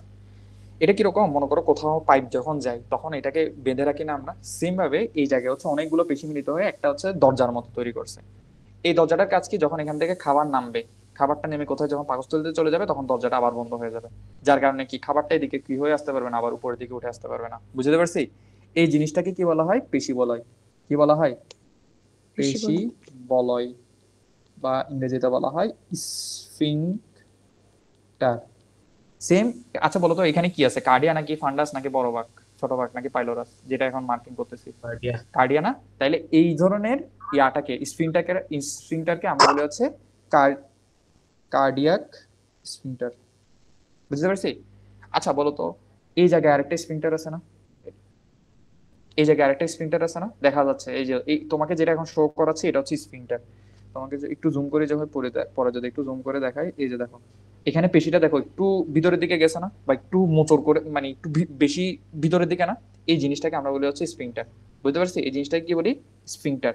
বুঝতে পারছি? মানে এটাকে বলা হয় পেশি বলা। এটার কাজ কি, মনে করো পাকস্থলীতে যখন খাবারটা আসবে এটা যাতে সাথে সাথে সাথে সাথে যাতে এখান থেকে খাবারটা কি না হয়ে যেতে পারে, বের না হয়ে যেতে পারে, যাতে এখানে কিছুক্ষণ সময় ধরে থাকে। বুঝতে পারছি? এই জন্য এই জায়গায় একটা পেশি দিয়ে একটা কি করে রাখে, দরজাটা বন্ধ করে রাখে, এটাকে বলা হচ্ছে পেশি বলার। আচ্ছা এটা যেহেতু পাইলোরাসে আছে এই জন্য এটাকে বলা হচ্ছে পাইলোরিক স্ফিংটার। জিনিসটা কি বুঝছেন? তাহলে এটার কাজ কি দেখো ভালো মতো, যখন খাবারটা আসবে ভালো মতো বুঝো, খাবারটা আসবে এটাও বন্ধ হয়ে যাবে, এটাও বন্ধ হয়ে যাবে। এবার খাবারটা এখানে পড়লো না, এখানের মধ্যে পড়লো খাবারটা, এবার পাকস্থলী এটাকে জোরে জোরে হচ্ছে মোচক দিবে। মোচক দিলে কি হবে বলো, যান্ত্রিক পরিপাক হবে না নাকি রাসায়নিক পরিপাক হবে? বলো, কি পরিপাক হবে, যান্ত্রিক পরিপাক নাকি রাসায়নিক পরিপাক? যান্ত্রিক পরিপাক। যান্ত্রিক। যান্ত্রিক পরিপাক। ভেরি গুড, বুঝে গেছেন? এটা হচ্ছে স্ফিংটারের কাজ। শেষ, বুঝে গেছে আমি? ঠিক আছে, ওকে ফাইন। তাহলে এক্সট্রা অনেক কিছু পড়ে ফেললাম, শেষ এতটুকু। এরপর দেখো এই জায়গা থেকে পাকস্থলীর পর থেকে দেখো একটা নাড়িভুঁড়ি শুরু হয়েছে না? এরপর সব নাড়িভুঁড়ি, এই নাড়িভুঁড়িগুলোকে সব সহজ ভাষায় আমরা কি বলি, অন্ত্র। কি বলি? অন্ত্র। ইংরেজিতে বলা হয় ইন্টেস্টাইন। ইন্টেস্টাইন। এই যে অন্ত্র বা ইন্টেস্টাইন আছে এটা দুই ভাগে বিভক্ত, একটা হচ্ছে ক্ষুদ্রান্ত, একটা হচ্ছে ক্ষুদ্রান্ত, একটা হচ্ছে বৃহদন্ত্র। কয়টা? দুইটা, একটা হচ্ছে ক্ষুদ্রান্ত, বৃহদন্ত। ক্ষুদ্রান্ত কোনটা? এই যে এখান থেকে পিঙ্ক কালার যেটা শুরু হয়েছে ভাইয়া, এখানে পেঁচায় মাঝে যেটা আছে এতটুকু গিয়ে শেষ হয়েছে, এটাকে আমরা বলি কি? ক্ষুদ্রান্ত। এরপর এখান থেকে যেটা শুরু হয়েছে, দেখেন স্যার, এখান থেকে যেটা শুরু হয়েছে গ্রিন কালারের, এটাকে আমরা বলতেছি কি? বৃহদন্ত্র। লাস্টে যেটা আছে এটা একটা থলির মতো, যেখানে মল জমা থাকে বা হচ্ছে ফিসেস জমা থাকে বা স্টুল জমা থাকে, এটাকে আমরা বলি মলাশয়। আর যে ছিদ্র দিয়ে বের হয়ে যায় সেটাকে বলা হচ্ছে পায়ুছিদ্র। জিনিসটা কি বুঝছেন? এখন কথা হচ্ছে, এই যে ক্ষুদ্রান্ত, ক্ষুদ্রান্তের দৈর্ঘ্য হচ্ছে 6 থেকে 7 মিটার, আর বৃহদন্তের দৈর্ঘ্য হচ্ছে 1.5 মিটার। ভাইয়া ঘটনা কি? ক্ষুদ্রান্ত তো দৈর্ঘ্য বড় বৃহদন্তের তুলনায়, বৃহদন্ত 6 থেকে 7 মিটার দেওয়ার কথা ছিল, ক্ষুদ্রান্ত 1.5 মিটার দেওয়ার কথা ছিল। এরকম হইলো কেন? এনিওয়ান, কেউ কি বলতে পারবেন কেন এরকম হয়েছে? হ্যাঁ, চানু সেজন্য বেশি না, বড়। তাইলে তো এটারে বৃহদন্ত দেওয়ার দরকার ছিল, তাই না? এটাকে ক্ষুদ্রান্ত বলি কেন? বাকিরাও চিন্তা করো দেখি, পারবা নাকি ভাইয়া বলে দিব? স্যার, ভাই বলে দিব? বেশি বেশি বেশি বেশি থাকার কারণে। না, বেশি থাকার কারণে না। তোমাদেরকে কিভাবে দেখাই, দাঁড়াও একটা সেকেন্ড, তোমাদেরকে একটা সুন্দর উদাহরণ দিয়ে দেখাই। মনে করো এটা হচ্ছে আমার একটা কলমের ঢাকনা, ঠিক আছে? আমার হাতে একটা কলমের ঢাকনা আছে, আর এটা হচ্ছে মার্কারের ঢাকনা। তোমরা দেখতেছো? দেখতেছো? আচ্ছা বলো তো, দুইটার দৈর্ঘ্য, মনে করো হচ্ছে দুইটার দৈর্ঘ্য হচ্ছে দৈর্ঘ্য ম্যাটার না। তুমি যদি এটার দিকে তাকাও, কোনটার মোটা বেশি, ওই মার্কারেরটা নাকি কলমেরটা? মার্গারেটটা। মার্কারের, না, মার্কারের। আমার ক্ষুদ্রান্ত, ক্ষুদ্রান্ত বৃহদন্ত, এই নামটা কার জানি ইকো হয়েছে। হ্যাঁ, মিউট করে রাখেন। হ্যাঁ ঠিক আছে, যখন বলবো তখন আনমিউট করলে হবে, ঠিক আছে? ওকে, যেটা বলতেছিলাম, কোন একটা অংশ ক্ষুদ্র নাকি বৃহৎ, এটা ডিপেন্ড করতেছে নট অন দ্য লেন্থ বা দৈর্ঘ্যের উপর ডিপেন্ড করতেছে না, এটা ডিপেন্ড করতেছে এটার যে ভিতরে ক্যালিবারটা আছে, এই ক্যালিবারের উপরে, ঠিক আছে? এই ক্যালিবারটা যদি আমার বড় থাকে তাহলে বৃহদন্ত। তুমি এটা থেকে দেখে বুঝতে পারতেছো, বলো সবুজটা মোটা বেশি নাকি হচ্ছে পিঙ্কটা মোটা বেশি? সবুজটা না? বলেন, সবুজটা মোটা বেশি না? এই জন্য এটাকে আমরা কি সবুজ। বলতেছি? হ্যাঁ, এই জন্য এটাকে আমরা বলতেছি বৃহদন্ত। বুঝছেন? দৈর্ঘ্য যাই হোক, ডাজন্ট ম্যাটার, দৈর্ঘ্য ডাজন্ট ম্যাটার। বুঝছেন? জি। ওকে, এরপরে দেখেন এখানে যে অংশটা আছে, এখানে তিনটা ভাগে ভাগ করছে, ডিওডেনাম, জেজোনাম, ইলিয়াম। একসাথে পড়ে নেবেন, ডিওডেনাম, জেজোনাম, ইলিয়াম। ঠাড়া মুখস্থ রাখবেন যে ডিওডেনাম ফার্স্ট, এটা হচ্ছে ডিওডেনাম বলা হয়, এর একটা অংশ থাকে জেজোনাম, লাস্টের যে অংশটা এসে বৃহদন্তের সাথে মিলিত হয়েছে এটার নাম কি? ইলিয়াম। Okay fine. এখন দেখেন একটা বড় যেটা আছে বৃহদন্ত, এই বৃহদন্তের কয়টা পার্ট থাকে? তিনটা পার্ট থাকে। কি কি? Caecum, colon, মলাশয়। সিকাম কি? এই যে যে অংশে এসে তোমার হচ্ছে ইলিয়ামটা যুক্ত হয়েছে, এটারে বলা হয় কি? সিকাম। কি বলে? সিকাম। সিকামের একটা ইম্পর্টেন্স আছে, এটার সাথে একটা জিনিস যুক্ত থাকে, সেটা কি? অ্যাপেন্ডিক্স। অ্যাপেন্ডিসাইটিস নাম শুনছেন? এটা হরহ শোনার কথা, অ্যাপেন্ডিসাইটিস। আচ্ছা বলো, আইটিস আছে, তার মানে এটা একটা কি? আইটিস, তার মানে এটা একটা কি বলছিলাম? স্যার, এনিওয়ান, কেউ একজন বলো, আইটিস মানে কি? কারো? আইটিস মানে কি বলছিলাম? প্রদাহ বা ইনফ্লামেশন। তার মানে অ্যাপেন্ডিক্সকে যদি আমার কোনো ধরনের প্রদাহ হয় বা ইনফ্লামেশন হয়, এটাকে আমরা বলি অ্যাপেন্ডিসাইটিস, ঠিক আছে? ওকে, তাহলে এই অ্যাপেন্ডিক্সটা কোথায় ঝুলানো থাকে? সিকামের সাথে ঝুলানো থাকে। এরপর এই সিকামের পর থেকে একটা জিনিস শুরু হয়েছে, এই যে এখান থেকে শুরু করে ম্যাক্সিমাম সবচেয়ে বড় অংশ যেটা, এটাকে আমরা বলি হচ্ছে, এটাকে আমরা বলি হচ্ছে কি, সরি এটা বেশি করে বলছি, এখান থেকে শুরু করে এতটুকু পর্যন্ত, এটাকে আমরা বলি হচ্ছে কোলন। কি বলি? কোলন। কি বলি স্যার? কোলন বলি, ঠিক আছে? এরপরে একটা অংশ দেখবা থলির মতো, এই থলিটাকে আমরা বলি হচ্ছে, এই থলিটাকে আমরা বলি হচ্ছে মলাশয়, ঠিক আছে? তাহলে হচ্ছে কি পাইলাম? সিকাম পাইলাম, কোলন পাইলাম, মলাশয় পেলাম। এখন এই যে কোলনটা যে এত বড়, এই কোলনের অনেকগুলো পার্টের দিকে দেখো, এই কোলনটা কোন দিকে যাচ্ছে? উপরের দিকে যাচ্ছে, দ্যাটস এটাকে বলা হয় ঊর্ধ্বমুখী কোলন বা ঊর্ধ্বগামী কোলন। এটা প্রস্থ বরাবর যাচ্ছে, এই যে আমার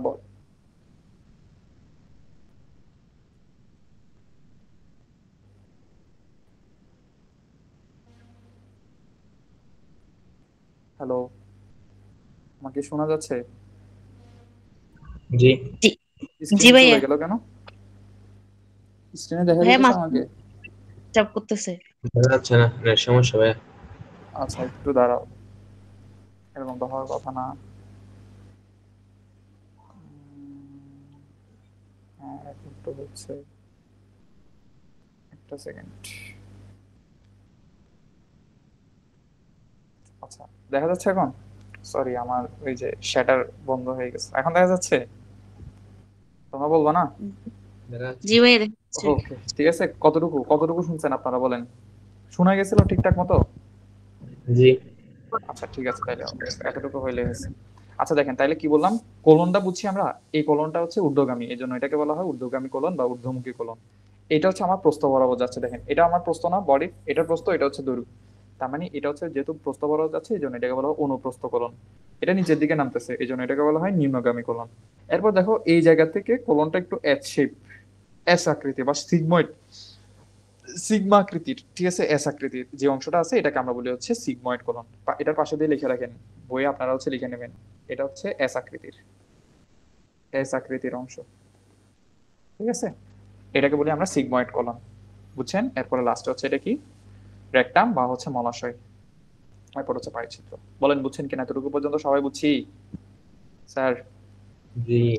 ওকে, হ্যাঁ। সহজ না? ওকে, তাহলে হচ্ছে আমাদের পুরো পরিপাক তন্ত্রটা পড়ানো, মানে পরিপাক নালী যেটা আছে এটা আমরা পড়ে ফেলছি। এখন আসে পুষ্টি গ্রন্থি। পরিপাকের জন্য যেসব গ্রন্থি দরকার, এই গ্রন্থিগুলো থেকে বিভিন্ন ধরনের জুস বের হয়। জুস মানে কি স্যার জানেন? ফলের রস না, জুস মানে হচ্ছে রস। ঠিক আছে, এগুলো থেকে কিছু রস বের হয়। এই রসগুলোর মধ্যে কি আছে জানেন? এনজাইম থাকে। কি থাকে? এনজাইম থাকে। আচ্ছা, যদি এনজাইম থাকে, বলো এটা কি যান্ত্রিক পরিপাক করবে নাকি রাসায়নিক পরিপাক করবে? রাসায়নিক। ভেরি গুড, শেষ। এখন দেখো পুষ্টি গ্রন্থি, আমি যেভাবে পড়াবো ওভাবে মনে রাখতে হবে, মাস্ট। নিজেদের বইয়ের মতো করে পড়বেন না, ঠিক আছে?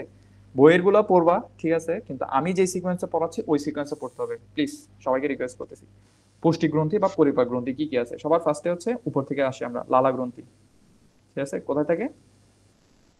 এখানে থাকে আমাদের, ঠিক আছে? এদিকে হচ্ছে লালা গ্রন্থি থাকে মুখে। এরপর নিচে যদি আসি, লালা গ্রন্থির নিচে যদি আসি, গ্যাস্ট্রিক গ্রন্থি।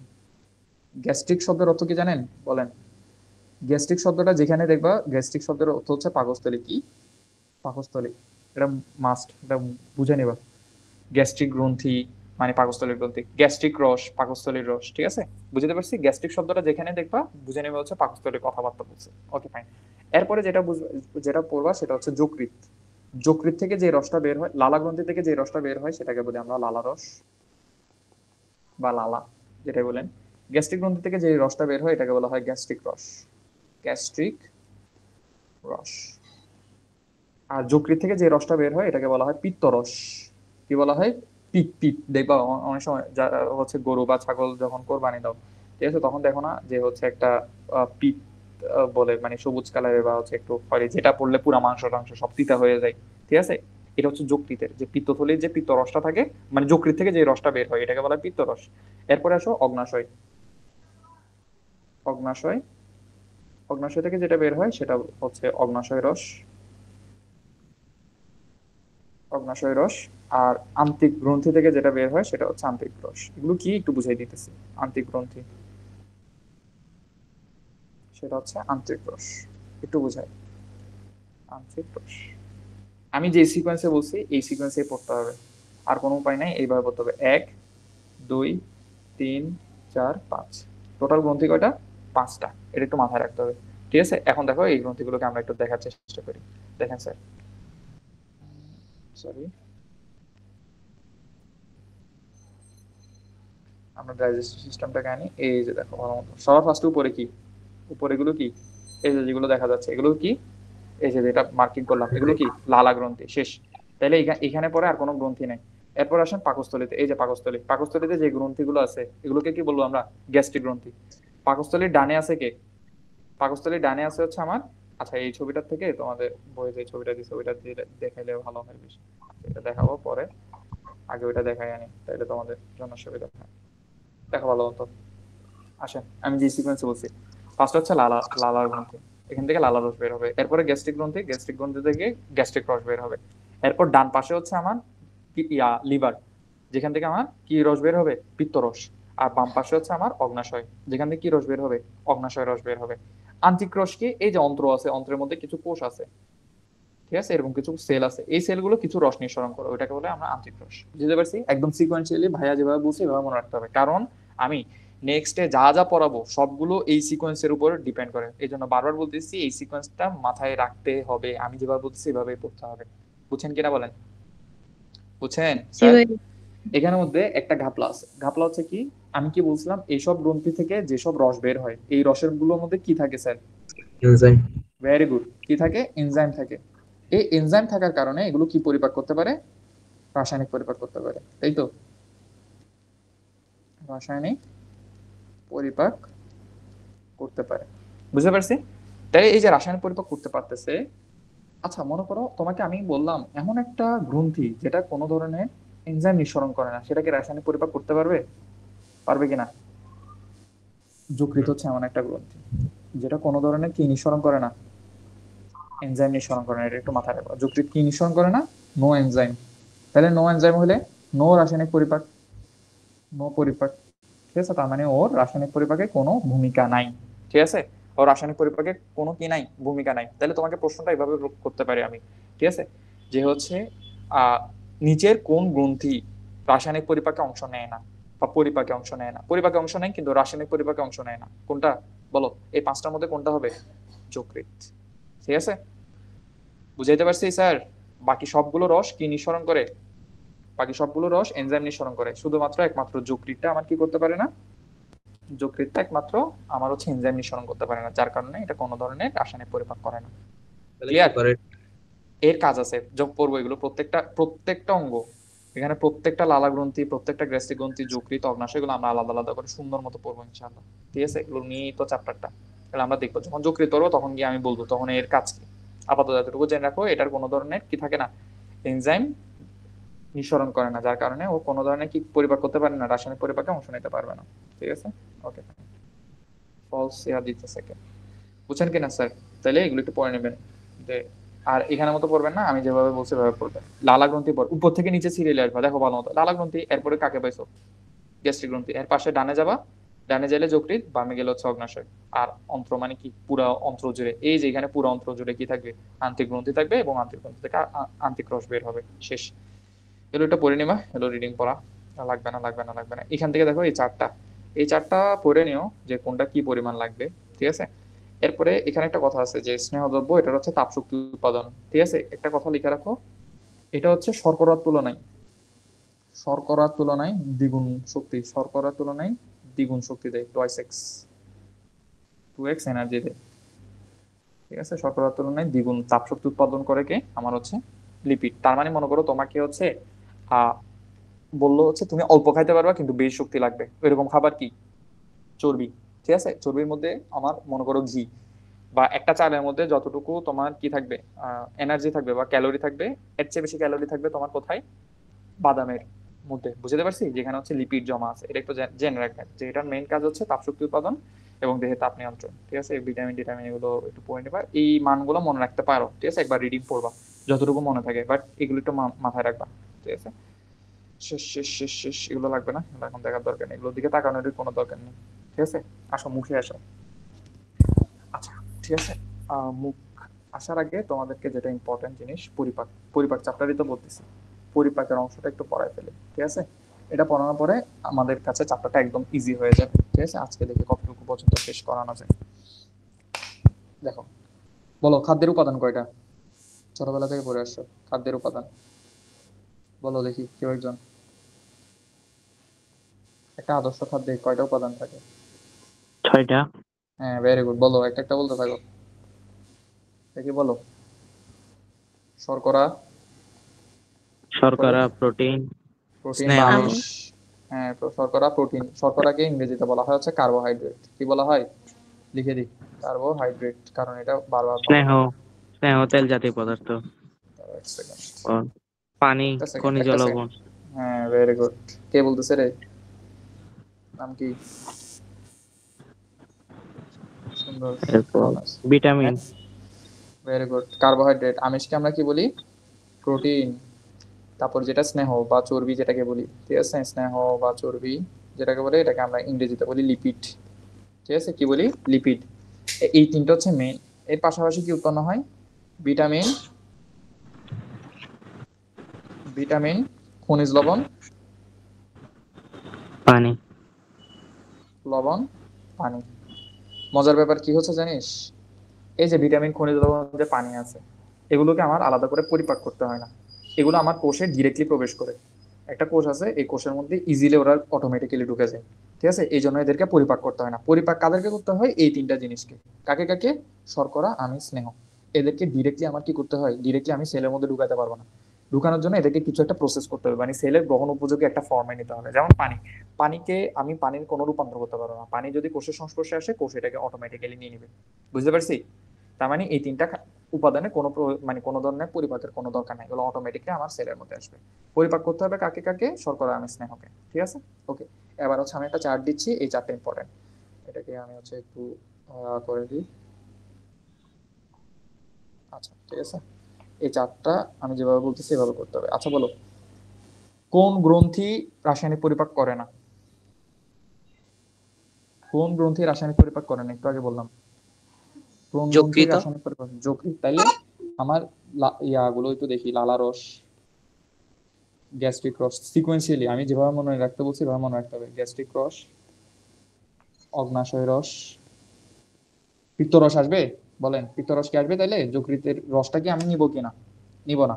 তাহলে অগ্নাশয় রস, এটাকে যদি একটু এদিকে নিয়ে আসি, সরি, অগ্নাশয় রস, আন্ত্রিক রস, আন্ত্রিক রস, একটা বক্স যদি করি আমি,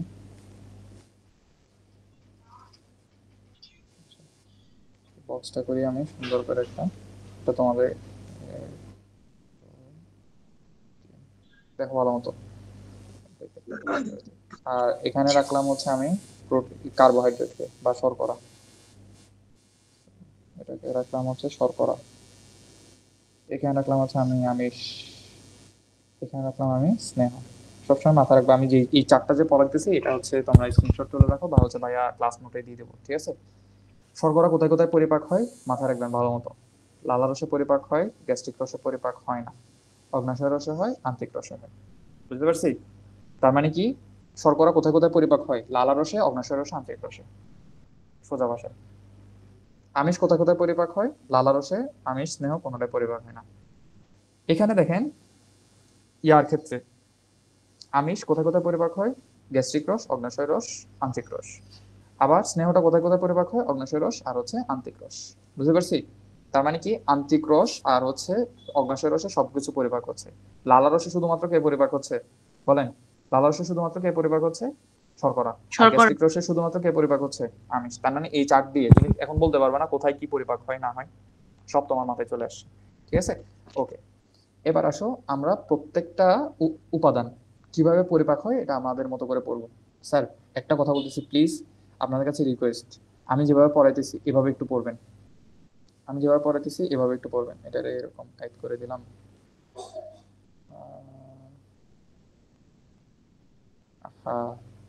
আচ্ছা একটু দাঁড়াও, একটা সেকেন্ড। আচ্ছা, এটা পরে ঠিক করে দিব না, পরে ঠিক করা তো যাবে না, একটু দাঁড়াও।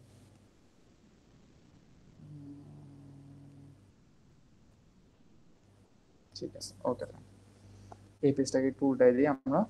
দেখো, তোমাদেরকে যেটা বলতেছিলাম যে হচ্ছে আমি যেভাবে পড়াবো এভাবে একটু পড়তে হবে, বইয়ের মতো একটু দেখো না। বইয়ে সব মানে হচ্ছে শর্করা পরিবারটা কিছুক্ষণ এখানে পড়েছে, কিছুক্ষণ এখানে পড়েছে, কিছুক্ষণ এখানে পড়েছে, আমি সবগুলো এখন একসাথে আনতেছি, ঠিক আছে? এখন আমাদের মেইন এখন ফার্স্ট টপিক হচ্ছে শর্করা পরিপাক। শর্করা পরিপাক, আচ্ছা বলো তুমি আমাকে, শর্করা পরিপাক কোথায় কোথায় হয়? তাড়াতাড়ি বলো। লালা রসে হয়। গ্যাস্ট্রিক রসে কি হয়? বলো, গ্যাস্ট্রিক রসে কি শর্করা পরিপাক হয়? না না, তাহলে হচ্ছে গ্যাস্ট্রিক রসে দিব না, তাহলে এটা একটা দিলাম পয়েন্ট। আর হচ্ছে কি, অগ্নাশয় রস, অগ্নাশয় রস। আরেকটা কোন রসে হয়? আন্ত্রিক রস। আন্ত্রিক এই এই তিনটা রসে আমার কি হয়? হচ্ছে শর্করা পরিপাক হয়। এখন একটু মাথায় রাখতে হবে। এখন একটা কথা বলি তোমাদেরকে, এটা হচ্ছে মেইন কথা। তুমি যদি একবার পরিপাকে এনজাইম গুলো যদি একবার শিখে যাও, জাস্ট এনজাইম গুলা, তাহলে তোমার কাছে পুরো পরিপাকটা ইজি হয়ে যাবে। লিটারেলি পুরো পরিপাকটা তোমার কাছে একদম পানি ভাত মনে হবে। যদি এনজাইম গুলো একটু কঠিন লাগে দেখা যাবে হচ্ছে কোনো কিছুই পারতেছো না। আজকে আমরা বসে একটু টাইম লাগবে, বসে হচ্ছে পরিপাক যা যা আছে, তিনটা খাবারের পরিপাক কি কি আছে সবগুলো একসাথে পড়ে ফেলবো ইনশাল্লাহ। ঠিক আছে? তোমাদের তো তারা নাই তাই না? একটু পড়ে ফেলি আমরা। দেখো, আমি এখানে যেগুলো পড়াবো এগুলো হচ্ছে এনজাইম, এবং এখান থেকে পরিপাকগুলো আমি এখান থেকে পড়াই, বই থেকে পড়াই ছুটিয়ে দেবো। ঠিক আছে? ওকে, আজকের ক্লাসে আমরা হচ্ছে পরিপাকটা শেষ করে ফেলবো, তাহলে আমাদের পড়া অনেকটুকু আগে যাবে। ঠিক আছে? দেখেন ভালো মতো, এটা যে সূত্রটা দিয়ে মনে রাখবা, টার্ম, আচ্ছা এটা বেশি ছোট হয়ে যায়, টার্ম, আম, আসল আম, আসল আম। সহজ না? দেখেন এখন টার্ম দিয়ে কি বুঝাইছি আমি? টাতে হচ্ছে, টাতে হচ্ছে যেই এনজাইমটার নাম সেটা হচ্ছে নাম হচ্ছে টায়ালিন। কি বলি আমরা? টায়ালিন। আর মতে যে এনজাইমটার নাম সেটাকে আমরা বলি মল্টেজ। কি বলি? মল্টেজ। ঠিক আছে? আম, আমে যে হচ্ছে এনজাইমটার নাম সেটাকে বলি আমরা অ্যামাইলেজ। কি বলি? অ্যামাইলেজ। আর মতে যে এনজাইমটা এটাকে আমরা বলি মল্টেজ। ঠিক আছে? সেম ভাবে এখানে আমে কি দেখেন ভালো মতো, এখানে আমে আতে হচ্ছে কি অ্যামাইলেজ, লিখে দিই পুরোটা লিখে দিই, অ্যামাইলেজ, মতে হচ্ছে মল্টেজ। তার মানে কি অ্যামাইলেজ মল্টেজ কোথায় কোথায় আছে বলেন? মল্টেজ তিনোটা রসে আছে তাই না, এখানেও আছে এখানেও আছে এখানেও আছে। অ্যামাইলেজ কোথায় কোথায় আছে? আন্তিক রসে আছে, অগ্নাশয় রসে আছে। শেষ। এবার আসেন আসলে, তো এটাকে ছোট হাতের আছে আসল, ঠিক আছে। আসলে কি আতে হচ্ছে মল্টেজ, আইসো মল্টেজ, একটু কঠিন লাগবে এখন, জাস্ট এখন একটু ধৈর্য ধরো, এখন বুঝে দিচ্ছি। সুক্রেজ, আর ইয়াতে হচ্ছে ল্যাকটেজ, ঠিক আছে স্যার। আইসোমল্টেজ, সুক্রেজ, ল্যাকটেজ, এটা একটু জেনে রাখো। তাহলে ভাই এগুলো কি বললেন আপনি, এগুলো কি বলছেন কিছু তো আগে মাথা বুঝতেছে না। দেখেন ভালো মতো, লালা রসে শর্করা পরিপাককারী যে দুইটা এনজাইম আছে এটাকে বলবো আমরা, একটাকে বলবো টাইলিন, একটাকে বলবো মল্টেজ। অগ্নাশয় রসে শর্করা পরিপাককারী যে এনজাইমগুলো আছে এটাকে বলবো আমরা অ্যামাইলেজ, মল্টেজ। আন্তিক রসে শর্করা পরিপাককারী যে এনজাইমগুলো আছে এটা বলবো আইসোমল্টেজ, সুক্রেজ, ল্যাকটেজ, অ্যামাইলেজ, মল্টেজ। এবার হচ্ছে বইয়ের দিকে আসি আমরা, ঠিক আছে। দেখেন ভালো মতো, আমি যেখান থেকে যে টপিকটা পড়াচ্ছি ওইটাতেই ফোকাস করো, বাকিগুলো এখন দেখবো না, ওগুলো পড়বো আমরা। আমি আমি তো বইয়ের কোনো পার্টকে বাদ রাখি, সবকিছু বুঝিয়ে দিই। একটু ধৈর্য ধরো, আমি সবটুকু শেষ করে দেবো, একটু ধৈর্য ধরো। রাসায়নিক পরিপাক, ঠিক আছে। কোথায় রাসায়নিক পরিপাক? মুখে রাসায়নিক পরিপাক, ঠিক আছে। এই যে মুখে যে রাসায়নিক পরিপাকটা হচ্ছে এখানে দেখেন ভালো মতো। আচ্ছা বলো, মুখে কি শর্করা ছাড়া আর কোনো কিছু কি পরিপাক হয়? বা মুখেই তো লালা রসটা বের হয়, মুখে কি আর কোনো কিছু পরিপাক হবে শর্করা ছাড়া? আমিষ স্নেহ কি না। পরিপাক হবে? কেন? এই যে এই চার্ট অনুযায়ী, ঠিক আছে। শুধুমাত্র কি পরিপাক হবে? লালা রস। একটু বলতেছি, এই যে টপিকটা শুধুমাত্র পরিপাক টপিকটা হচ্ছে, তুমি কোচিং টোচিং এ যাইলে তোমাকে হচ্ছে 3-4 ক্লাস 5 ক্লাস পর্যন্ত যাবে, আমরা হচ্ছে আজকে পুরো টপিকটা এখান থেকে শেষ করে উঠবো ইনশাল্লাহ, ঠিক আছে। ওকে, দেখো ভালো মতো, তুমি শর্করা পরিপাক দেখো, এখানে আমিষ পরিপাক হয় না, স্নেহ কোনো পরিপাক হয় না। শেষ। তার মানে আমি ওই যে চার্টটা পড়ছিলাম এখানে এই জন্য কোনো কিছু দাগাই নেই। তোমাদেরকে যে দাগানো পিডিএফটা দিই, এটা কেন দিই? এটা তোমাদের সুবিধার জন্য দিই। আর তুমি অনেক সময় দেখা যাবে যখন আমরা ফার্স্ট ইয়ারে উঠি, আমি নিজেই প্রথমে একদম শুরু থেকে লাস্ট পর্যন্ত সব দাগায় ফেলতাম, মানে এসএসসি তে যেরকম পড়ছিলাম এরকম সব দাগায় ফেলতাম। কিন্তু এখানে আসলে এত ইম্পর্টেন্ট জিনিস আছে, তুমি কোনটা ছেড়ে কোনটা দাগাবে এটা তুমি নিজেও বুঝবা না। দেখো, যে জিনিসটা তুমি পড়ে ফেলছো তুমি জানো, তাহলে এটা কি আর দাগানোর কোনো দরকার আছে? অবশ্যই নাই। তাহলে তুমি যেগুলো দাগাইতে হবে বা যেগুলো ইম্পর্টেন্ট যেগুলো জানো না ওগুলো তুমি দাগাবা। এখন বলো, এখানের মধ্যে শর্করা পরিপাককারী মুখে এনজাইম গুলো কি কি ছিল? একটা হচ্ছে টাইলিন, একটা হচ্ছে মল্টেজ। দেখি টাইলিন আর মল্টেজ আছে কিনা, দেখেন ভালো মতো। আছে টাইলিন, মল্টেজ, পাইছি না? এই দুইটা এনজাইম কোথায় থাকে? লালা রসে থাকে। বুঝতে পারছি? শেষ গেল। এরপরে দেখেন ভালো মতো, কোথায়? অগ্নাশয় রসে। অগ্নাশয় রসে শর্করা পরিপাককারী এনজাইম কি কি আছে? অ্যামাইলেজ আর মল্টেজ। দেখেন আমরা এখান থেকে একটু এদিকে চলে যাই, অগ্নাশয় অগ্নাশয় রসে চলে যাই। এটা হচ্ছে অগ্নাশয়। এই যে দেখেন, অগ্নাশয় রস থেকে খরিত রসে, মানে অগ্নাশয় রসে শর্করা পরিপাকের জন্য যে এনজাইম গুলো আছে এগুলো আমরা দেখি। ফার্স্টে কি আম, অ্যামাইলেজ, অ্যামাইলেজ, মতে হচ্ছে মল্টেজ। দেখেন কেন তোমাদেরকে বলি যে এনজাইমের নামগুলো জাস্ট মনে রাখবে। মল্টেজ কাজ করবে মল্টোজের উপর, ঠিক আছে। এরপরে মনে করো তোমার হচ্ছে সুক্রেজ কাজ করবে সুক্রোজের উপর, ল্যাকটেজ কাজ করবে ল্যাকটোজের উপর। এগুলো কি আমি পরে বুঝাবো, জাস্ট এখন তোমাদের কাছে একটু রিকোয়েস্ট করতেছি স্যার, শুধুমাত্র এনজাইম গুলো পড়ে যাও। আন্তিক রসে যেগুলো থাকে এগুলো কি দিয়ে মনে রাখতে বলছিলাম স্যার বলেন? আসল আম, তাই না? আসল আম। আসল আমে কি কি আছে বলেন? আতে কি? আইসোমল্টেজ, ঠিক আছে। এই যে দেখেন আইসোমল্টেজ পাইছি, তাহলে গেল। জি। শতে কি? সুক্রেজ, পাইলাম, শেষ। লতে কি? ল্যাকটেজ, পাইলাম, পাইছি। আতে কি? অ্যামাইলেজ, পাইছি না? শেষ। মতে কি? মল্টেজ। বলো মল্টেজ। সব আসে এখানে কয়টা কয়টা এনজাইম? 5টা এনজাইম। এই 5টা এনজাইম আমি সব করে ফেলছি। সহজ না? তার মানে আমার শর্করা পরিপাক করা শেষ। বুঝতে পারছি? জি। বুঝছেন? ওকে, এবার তোমাদেরকে শর্করা পরিপাকটা একটু ইন ডিটেলসে পড়াই। দেখো ভালো মতো, আমরা যে জিনিসটা আসলে খেয়ে থাকি, ঠিক আছে, বা হচ্ছে মনে করো চাল ডাল যেটাই খাই না কেন, এইটা হচ্ছে আসলে স্টার্চ। এটা আসলে কি? স্টার্চ। স্টার্চ বা এভাবে রাখা হয়, বা এটাকে ইংরেজিতে, এটা বাংলাটা একটু লিখে দিই, এটাকে বলা হয় শ্বেতসার। শ্বেতসার বা স্টার্চ। এটা কি? এই যে চাল খাই, আলু খাইতেছি, এগুলো সব হচ্ছে স্টার্চ। কিন্তু কথা হচ্ছে মজার ব্যাপার কি জানো, আমার এই স্টার্চটা বিশাল বড় না আলুর একটা দলা, এটা কি আমার একটা কোষ নিতে পারবে? না। তাহলে কোষের যে গ্রহণ উপযোগী শর্করার যে গ্রহণ উপযোগী ফর্মটা, এটাকে বলি আমরা গ্লুকোজ। কি বলি? গ্লুকোজ। তার মানে দেখেন একটু কথা বলি, এই যে তার মানে শর্করার কোন ফর্মটা আমার কোষ গ্রহণ করতে পারবে বলেন? স্টার্চটা নাকি গ্লুকোজটা? গ্লুকোজটা। তার মানে আমার আলটিমেটলি শর্করাটাকে পরিপাক, হ্যাঁ কারেন্ট চলে গেছে। আচ্ছা আমার ইয়াটাকে অফ রাখি, আমার হচ্ছে স্ক্রিনটাকে অফ রাখি, সমস্যা হবে? আমাকে দেখতে হবে না, জাস্ট আমার কথাগুলো শুনলে হবে। কি বললাম যে আমার কোষের গ্রহণ উপযোগী যে ফর্মটা সেটা হচ্ছে আমার কি, বলেন স্যার, সেটা কি? গ্লুকোজ। এখন দেখো ভালো মতো, এই গ্লুকোজ বানাতে চাইলে মনে করো তোমাদেরকে জাস্ট একটা কথা বলি, গ্লুকোজ বানাতে চাইলে আমার অনেক পথ পাড়ি দিয়ে যেতে হয়, ঠিক আছে? এই অনেক পথের মধ্যে আছে হচ্ছে তোমার মল্টোজ, সুক্রোজ, এরকম আরো হাবিজাবি জিনিসপাতি আছে, এগুলো আমরা দেখবো পরে। জাস্ট এতটুকু জানো যে হচ্ছে আমার কোষ যে গ্লুকোজের যে অংশটাকে বা শর্করা যে ফর্মটাকে বা হচ্ছে যে এককটাকে গ্রহণ করতে পারে সেটার নাম কি? গ্লুকোজ। তার মানে আমার সবসময় টার্গেট থাকবে কি? খাবারটাকে গ্লুকোজে পরিণত করা। বুঝতে পারছি? এবার আসেন আমরা পরিপাক করি। বলো, লালা রসে যে দুইটা এনজাইম আছে এটার নাম কি? টায়ালিন আর হচ্ছে মল্টেজ। কি হয় জানো?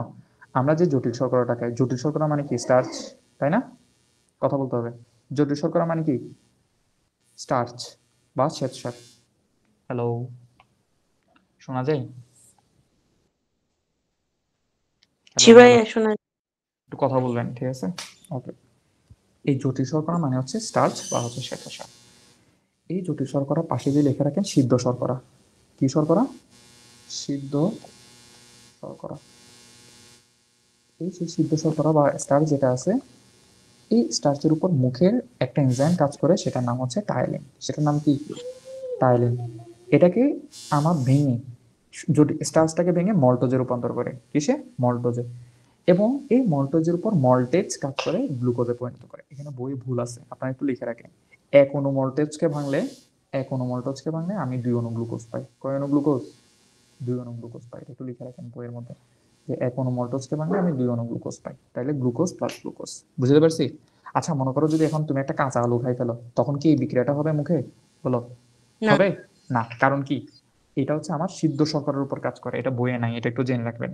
বুঝতে পারছি? তাহলে হচ্ছে আমার মুখের শর্করা পরিপাক পড়ানো শেষ। বুঝছেন কিনা বলেন? সহজ না?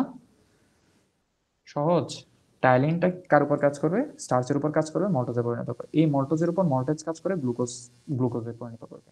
কয় অণু গ্লুকোজ? 2 অণু গ্লুকোজ। ঠিক আছে? এবার আসেন হচ্ছে অগ্নাশয় রসে। এখন মনে করেন তুমি হচ্ছে কাঁচা শর্করা খাইলা। ওই কাঁচা শর্করাটা, ওই যে কাঁচা স্টার্চ যেটা আছে, ওই স্টার্চটা হচ্ছে আমার, ওই স্টার্চটার উপর গ্লাইকোজেন কি এখন বোঝার দরকার নাই প্লিজ। গ্লাইকোজেন এখন বোঝার দরকার নেই, এখন পড়াবো না। এটা এখন পড়াইলে হচ্ছে অন্যদিকে পড়া চলে যাবে। তাই আমি পড়াবো, এই চ্যাপ্টারে পড়াবো, সুন্দর মতো পড়াবো। ঠিক আছে? ওকে। স্টার্চ, এটা মনে করো কাঁচা যেটা ছিল, এই কাঁচা যে স্টার্চটা আছে, এটার উপর আমার কাজ করবে হচ্ছে আমার অন্ত্রের যে অংশটা, সেটা হচ্ছে অ্যামাইলেজ। কে কাজ করবে? অ্যামাইলেজ। অ্যামাইলেজ কাজ করে কি? ওই যে সেম মল্টোজে রূপান্তর করবে, আবার এই মল্টোজের উপর মল্টেজ কাজ করে গ্লুকোজে পরিণত করবে। বলো, এটাও ভুল আছে নাকি সঠিক? এক কোনো মল্টোজকে বানালে কয়টা গ্লুকোজ পাবো? কয়টা গ্লুকোজ পাবো? হ্যালো, শুনতে কি পাচ্ছ? 2টা। 2টা। একটু কথা বললো প্লিজ, ঠিক আছে? 2টা গ্লুকোজ পাবো, শেষ। আমরা বুঝে ফেললাম। এখন দেখো, তাইলে আমরা বুঝলাম যে মল্টোজের উপর মল্টেজ কাজ করবে এবং হচ্ছে 2 অণু গ্লুকোজ পাবো। এবার আসো তোমার হচ্ছে আন্তিক রস। আন্তিক রসের ক্ষেত্রে একটা বৈশিষ্ট্য কি জানো? আন্তিক রসের মধ্যে একটা বৈশিষ্ট্য হচ্ছে, আন্তিক রসে যতগুলো বিক্রিয়া দেখবা, সরি, যতগুলো বিক্রিয়া দেখবা সবগুলো বিক্রিয়ার সাথে কি আছে? একটা একটা করে পানি আছে। পানি পানি পানি পানি দেখা যাচ্ছে, পানির একটা জিনিস। তার মানে এগুলো সবগুলোতে কি আছে? পানি আছে। এটা একটু জেনে নাও, সবগুলোতে কি আছে? পানি। পানি অ্যাড করে দেওয়া, জাস্ট বিক্রিয়াগুলোতে পানি অ্যাড করে দেওয়া। এখন দেখো সহজ ভাষায় যদি বলি, দুধের যে হচ্ছে, দুধের যে শর্করা, এটাকে আমরা বলি হচ্ছে ল্যাকটোজ। কি বলি? ল্যাকটোজ। এই ল্যাকটোজকে ভাঙলে আমি গ্লুকোজ পাবো, গ্যালাক্টোজ পাবো। Glucose, galactose. তারপর সুক্রোজ। সুক্রোজ মানে কি? সুক্রোজ মানে হচ্ছে যেটা চিনিতে থাকে বা আখের রসে থাকে। ঠিক আছে? চিনিতে বা হচ্ছে আখের রসে যেটা থাকে, সেটাকে বলে হচ্ছে আমরা সুক্রোজ। সুক্রোজের উপর সুক্রেজ এনজাইমটা কাজ করবে, তখন গ্লুকোজ আর হচ্ছে ফ্রুক্টোজ উৎপন্ন করবে। এটা একটু মুখস্থ করতে হবে। ঠিক আছে? গ্লুকোজ, ফ্রুক্টোজ কি? গ্যালাক্টোজ। Glucose, galactose. আমি আবার বলতেছি, সুক্রেজকে ভাঙলে আমি হচ্ছে এক অণু গ্লুকোজ পাবো, এক অণু ফ্রুক্টোজ পাবো। ল্যাকটোজকে ভাঙলে এক অণু গ্লুকোজ পাবো, এক অণু গ্যালাক্টোজ পাবো। আবার বলো, মল্টেজকে ভাঙলে কি পাবো? কয় অণু গ্লুকোজ পাবো? শুধু একটা গ্লুকোজ নাকি 2টা? গ্লুকোজ। 2টা গ্লুকোজ। 2টা গ্লুকোজ প্লাস গ্লুকোজ, শেষ। এবার আসেন তোমার হচ্ছে কিছু জিনিস আছে, স্টার্চ। স্টার্চের উপর ওই যে আবার অ্যামাইলেজ কাজ করবে। বলো, স্টার্চের উপর অ্যামাইলেজ কাজ করলে কি উৎপন্ন হয়? মল্টোজ উৎপন্ন হয়, তাই না? এই মল্টোজের উপর আবার মল্টেজ কাজ করবে, গ্লুকোজে পরিণত করবে। এরকম মল্টোজের মতো দেখতে একটা জিনিস হচ্ছে আইসোমল্টোজ। আইসো শব্দের অর্থ কি বলেন? একই না? আইসোটোপ বুঝছিলেন? একই ধরনের প্রোটন সংখ্যা বিশিষ্ট দুইটি পরমাণুকে আমরা একে অপরের কি বলি? আইসোটোপ বলি। আইসোমল্টোজ এটা অনেকটা দেখতে হচ্ছে মল্টোজের মতো, বাট মল্টোজ না। এই আইসোমল্টোজের উপর যে এনজাইমটা কাজ করবে সেটা হচ্ছে আইসোমল্টেজ। এই আইসোমল্টোজটাকে ভেঙে ও দুইটা জিনিস উৎপন্ন করবে, একটা মল্টোজ, দুইটা গ্লুকোজ। তার মানে এখান থেকে এই মল্টোজটাকে যদি আমি আবার ভাঙি তাহলে কয়টা গ্লুকোজ পাবো? দুইটা গ্লুকোজ পাবো। এই জিনিসগুলো একটু পড়ে নেওয়া। তাহলে তোমার এখানে একটা প্রশ্ন আসতে পারে, ভাইয়া ডেক্সট্রিন কি? ডেক্সট্রিন হচ্ছে তোমার শর্করা বা স্টার্চ। স্টার্চকে পুরোপুরি বিশ্লেষণ করলে, স্টার্চকে ভাঙলে কি পাবো আমি বলেন? স্টার্চকে ভাঙলে আমরা কি পাই? মল্টোজ পাই। কিন্তু স্টার্চটা যদি আংশিক বিয়োজিত হয়, তাহলে তখন যেটা উৎপন্ন হয় সেটা হচ্ছে ডেক্সট্রিন। ডেক্সট্রিন আপাতত একটু জেনে রাখেন, এর বেশি কিছু লাগবে না। বুঝছেন কিনা বলেন? বুঝছেন? ডেক্সট্রিন কি? ডেক্সট্রিন হচ্ছে স্টার্চের আংশিক বিয়োজনে উৎপন্ন হচ্ছে একটা জিনিস। তুমি যদি ডেক্সট্রিন না দাও, ডেক্সট্রিন না দিয়ে তুমি যদি স্টার্চ দিয়ে তুমি যদি মল্টোজে দাও, তাহলে তুমি মার্কস পাবা। এখানে মেইন কাহিনী কি জানো? এনজাইমগুলো। এনজাইমগুলো তোমার দিতে হবে। আর আমরা বলি হচ্ছে পরীক্ষার যখন এই বিক্রিয়াগুলো দিবা, ঠিক আছে, তখন এইখানে যে এনজাইমগুলো এগুলো নীল কালি দিয়ে লেখার চেষ্টা করবা। ঠিক আছে? টিচারকে জাস্ট বোঝানোর জন্য যে তুমি এনজাইমগুলো সব পারবা। বলো বুঝছো কিনা? বুঝছো? তাহলে এই যে এই একটা সিকোয়েন্স দিয়ে লালারস, আগ্নেয় রস, তামা, মাসলাম দিয়ে তুমি যা যা এনজাইম ছিল সব পড়ে ফেললা না? বলো, সব পড়ে ফেলছো না? পারা যাবে? বলো, কারো কি কোনো সমস্যা? আমি কি পরের টপিকে যাইতে পারি? স্যার, পরের টপিকে যেতে পারি? জি ভাইয়া। ওকে, এটা শেষ করে দিই, কি বলেন? বেশি হ্যাঁ। হয়ে যাচ্ছে। এটা শেষ করে দিলে আপনাদেরই সুবিধা, অনেকটুকু পড়ে ফেলবেন আপনারা। আমি চাই তোমাদের যত তাড়াতাড়ি শেষ হোক। এবার হচ্ছে আমিষ পরিপাক কি করবো? আচ্ছা, এটা করে ফেললে কি আমিষ পরিপাক? আমিষ পরিপাক দেখা যায় স্ক্রিনে? একটু বড় করে লিখবো, এটা বড় করে লিখলে আসলে জায়গা হবে না। আমিষ পরিপাক, বলো কোথায় কোথায় আমিষ পরিপাক হয় তোমরা দেখে বলো। আজকে দেখে বলো, সমস্যা নেই, পরবর্তীতে আমি জিজ্ঞেস করবো। আমিষ কোথায় কোথায় পরিপাক হয়? লালারসে পরিপাক হবে? না। জি। ওই জি বলে, লালারসে কি আমিষ পরিপাক হয়? ক্রস দিলাম না, এই যে। হবে না, কোথা থেকে শুরু গেস্ট্রিক। হবে? হ্যাঁ, গ্যাস্ট্রিক রস, ঠিক আছে, পাকস্থলীতে যে শুরু হবে। গ্যাস্ট্রিক রস হবে, অগ্নাশয় রস হবে, আন্ত্রিক রস হবে। তাহলে লিখে ফেলি আমরা আগে সিকোয়েন্সিয়ালি যেরকম লিখছিলাম। কি লিখছিলাম বলেন? গ্যাস্ট্রিক রস, গ্যাস্ট্রিক রস, অগ্নাশয় রস, রস, আর একটা হচ্ছে আন্ত্রিক রস। আন্ত্রিক রস, ঠিক আছে। আমি যেভাবে লিখে দিচ্ছি এরকম লিখে তোমরা হচ্ছে বইয়ের সাথে এটা অ্যাড করে দেবা, ঠিক আছে। এটা মনে রাখবা যে সূত্র দিয়ে, সেই সূত্রটার নাম হচ্ছে, আমি যেভাবে বলতেছি, পিজি রে কোলে নিয়ে ইলাস্টেজ, ইলাস্টেজ টিকা দিতে ট্রাই করি আমি। আর এটাই হচ্ছে সবচেয়ে বেশি আসে আর কি, ঠিক আছে। আর হচ্ছে আমি, এখানে হচ্ছে একটা ভাষা। এখন দেখো এগুলো সূত্রগুলো কি তো দেখে দিই। এখানে তিনটা এনজাইমের নাম আছে, একটু লিখে দিই। তিনটা এনজাইম কি কি? একটা হচ্ছে পেপসিন, একটা হচ্ছে জিলাটিনেজ, জিলাটিনেজ, একটা হচ্ছে রেনিন, ঠিক আছে। তিনটা এনজাইম, পেপসিন, জিলাটিনেজ, রেনিন। রেনিনের কথা তোমাদের বইয়ে একটুখানি বলা আছে, এটার কোনো কাজ নাই, বাট মানে বিস্তারিত বলা নাই, ভাই একটু বলে দেবো।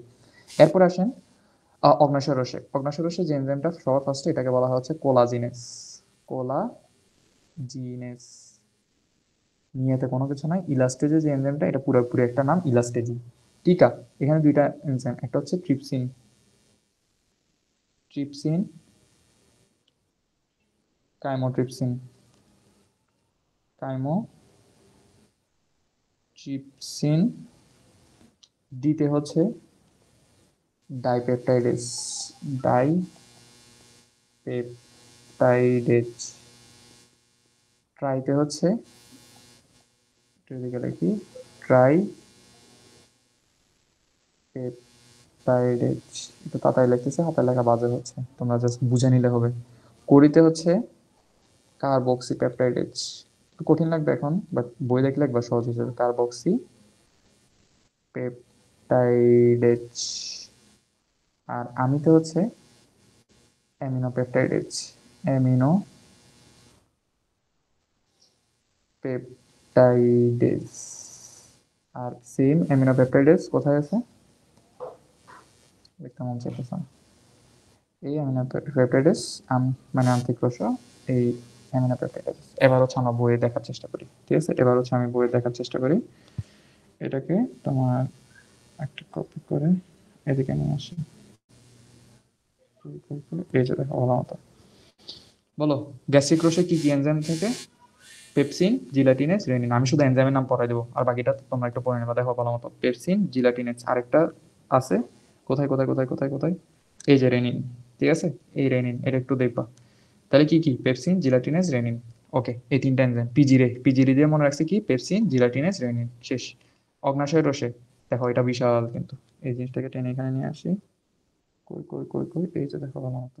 আচ্ছা, এটাকে সাইড বাই সাইড যদি দেখানোর চেষ্টা করতে পারতাম তাহলে ভালোই হতো।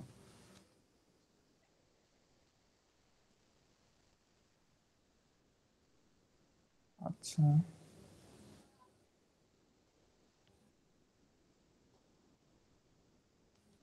দেখো ভালো মতো, এই যে দেখো, এটা মোটামুটি তোমাদের জন্য সহজ হবে।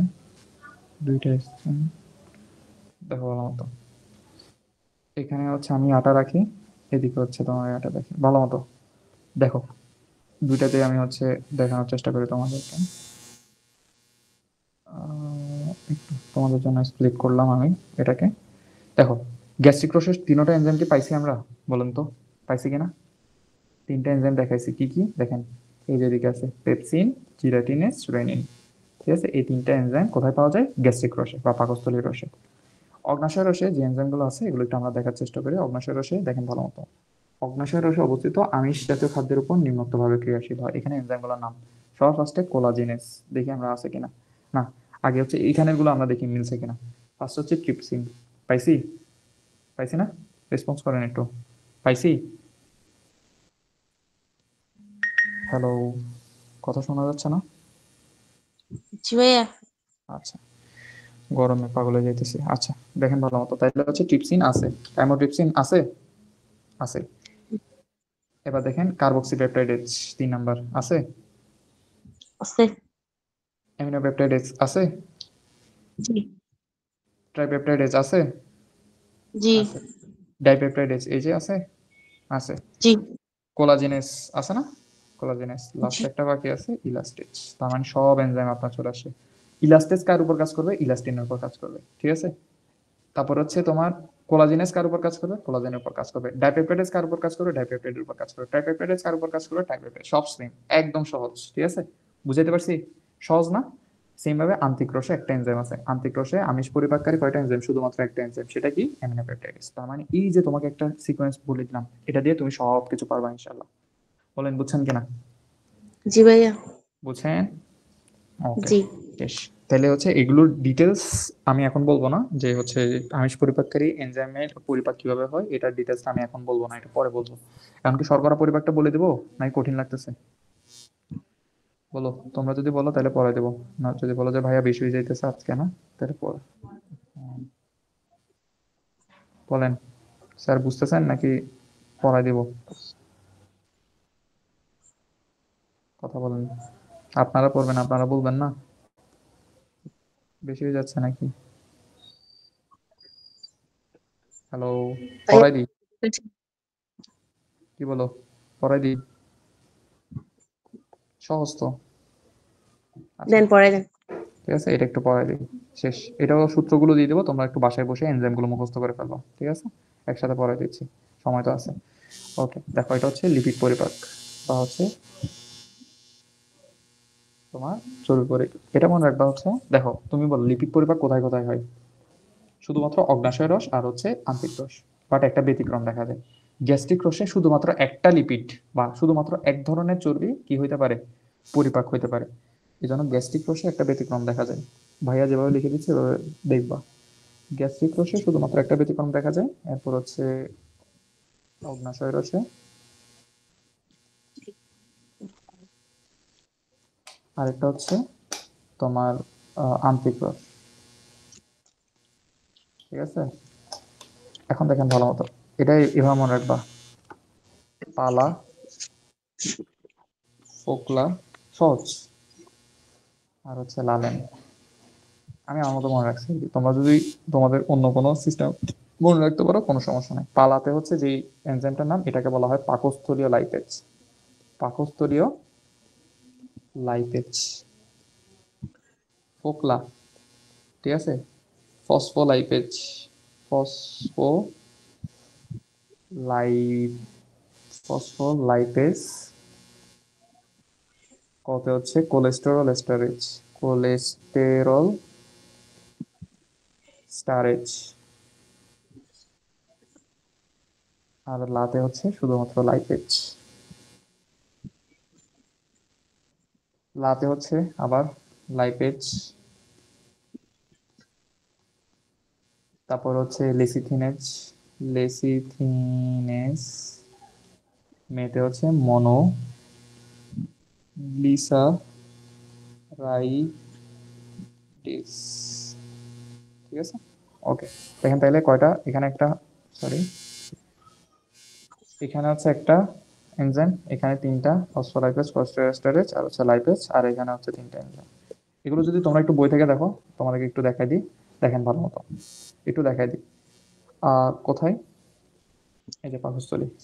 পাকস্থলীতে আমি, বলো, পাকস্থলীতে কোনো ধরনের পরিপাক হয়? পাকস্থলীতে কোনো ধরনের লিপিড বা হচ্ছে স্নেহ পরিপাক হয় না, শুধুমাত্র বাটার ফ্যাট, বাটারের বা তোমার যে মাখন, মাখনের যে চর্বিটা আছে, মাখনের চর্বির উপর একটা দুর্বল টাইপের লাইপেজ কাজ করতে পারে, সেটাকে বলা হয় গ্যাস্ট্রিক লাইপেজ। নর্মালি আমি তোমাকে যে চার্টটা করে দিছি, নর্মালি বলো, গ্যাস্ট্রিক রসে কি শর্করা পরিপাক, সরি, স্নেহ পরিপাক হইতে পারে? পসিবল এটা? বলো। না। না, শুধুমাত্র একটা ব্যতিক্রম দেখায়, সেটা কি? এই ব্যতিক্রমগুলোই টিচারদের বেশি পছন্দ, সেটা কি বলো? সেটা হচ্ছে আহ পাকস্থলীয় লাইপেজ, যেটা কার উপর কাজ করবে? বাটার বা হচ্ছে মাখনের যে হচ্ছে ফ্যাটটা আছে বা চর্বিটা আছে, ওটার উপর কাজ করতে পারে। ঠিক আছে, এই জন্য পালা দিছি, পাকস্থলীয় লাইপেজ। এবার আসুন ফোকলা। ফোকলাতে কি আছে দেখেন, পেজটাকে আমি একটু নিয়ে আসি এখানে, তাহলে তোমাদের জন্য সহজ হয়। একটু এখানে নিয়ে আসি, আগের পেজে নিয়ে আসি। দেখেন ভালো মতো, ফোকলা, ফোতে হচ্ছে কি, ওই যে অগ্নাশয় রসে, এই যে দেখেন অগ্নাশয় রসে তিনটা এনজাইম ফোকলা। ফোকলাতে কি? ফসফোলাইপেজ, দেখেন ফসফোলাইপেজ। ঠিক আছে, কতে হচ্ছে কোলেস্টেরল এস্টারেজ, লাতে হচ্ছে লাইপেজ। ঠিক আছে, আপাতত এনজাইমের নামগুলো পড়েন, আমি বিস্তারিত নেক্সট ক্লাসে বলে দেবো। তারপর আন্ত্রিক রসে কি? লালেম, লাইপেজ, লেসিথিনেজ, মনোগ্লিসারাইডেজ। বুঝছেন স্যার? এতটুকু জি বুঝছেন? ভাইয়া। তাহলে এখানে যতগুলো আমি যেটা বলছিলাম যে হচ্ছে তোমার যদি পরিপাকের মধ্যে যদি তুমি এনজাইমের নাম পারো, তাহলে তো পরিপাক তোমার অর্ধেক শেষ। ঠিক আছে, পরিপাক চ্যাপ্টারটা পুরোপুরি শেষ। ঠিক আছে, আমাদের এই চ্যাপ্টারটা শেষ করতে বেশি দিন আর লাগবে না, যদি তুমি এটা বুঝে যাও। আজ কিন্তু অনেক টানছি, তোমরা চিন্তা করতে পারো না কতটুকু পড়ে ফেলছি আমরা। ঠিক আছে, তাহলে তোমাদের এই যে আজকের পড়ার মেইন অংশটা হচ্ছে কি, এই তিনটা চার্ট, এই চারটা পেজ, এই চারটা পেজ খুবই ইম্পর্টেন্ট। ঠিক আছে, এই যে কোনটা কোনটা, এটা এটা এটা এটা, কোথায় কি কি পরিপাক হয়, বলেন বুঝছেন কিনা সবাই? জি ভাইয়া। সবাই বুঝতে বুঝতে পারছি? কারো কোনো প্রশ্ন আছে? ক্লাস ফিনিশ করতেছি, কারো যদি কোনো প্রশ্ন না থাকে হচ্ছে আমি ক্লাস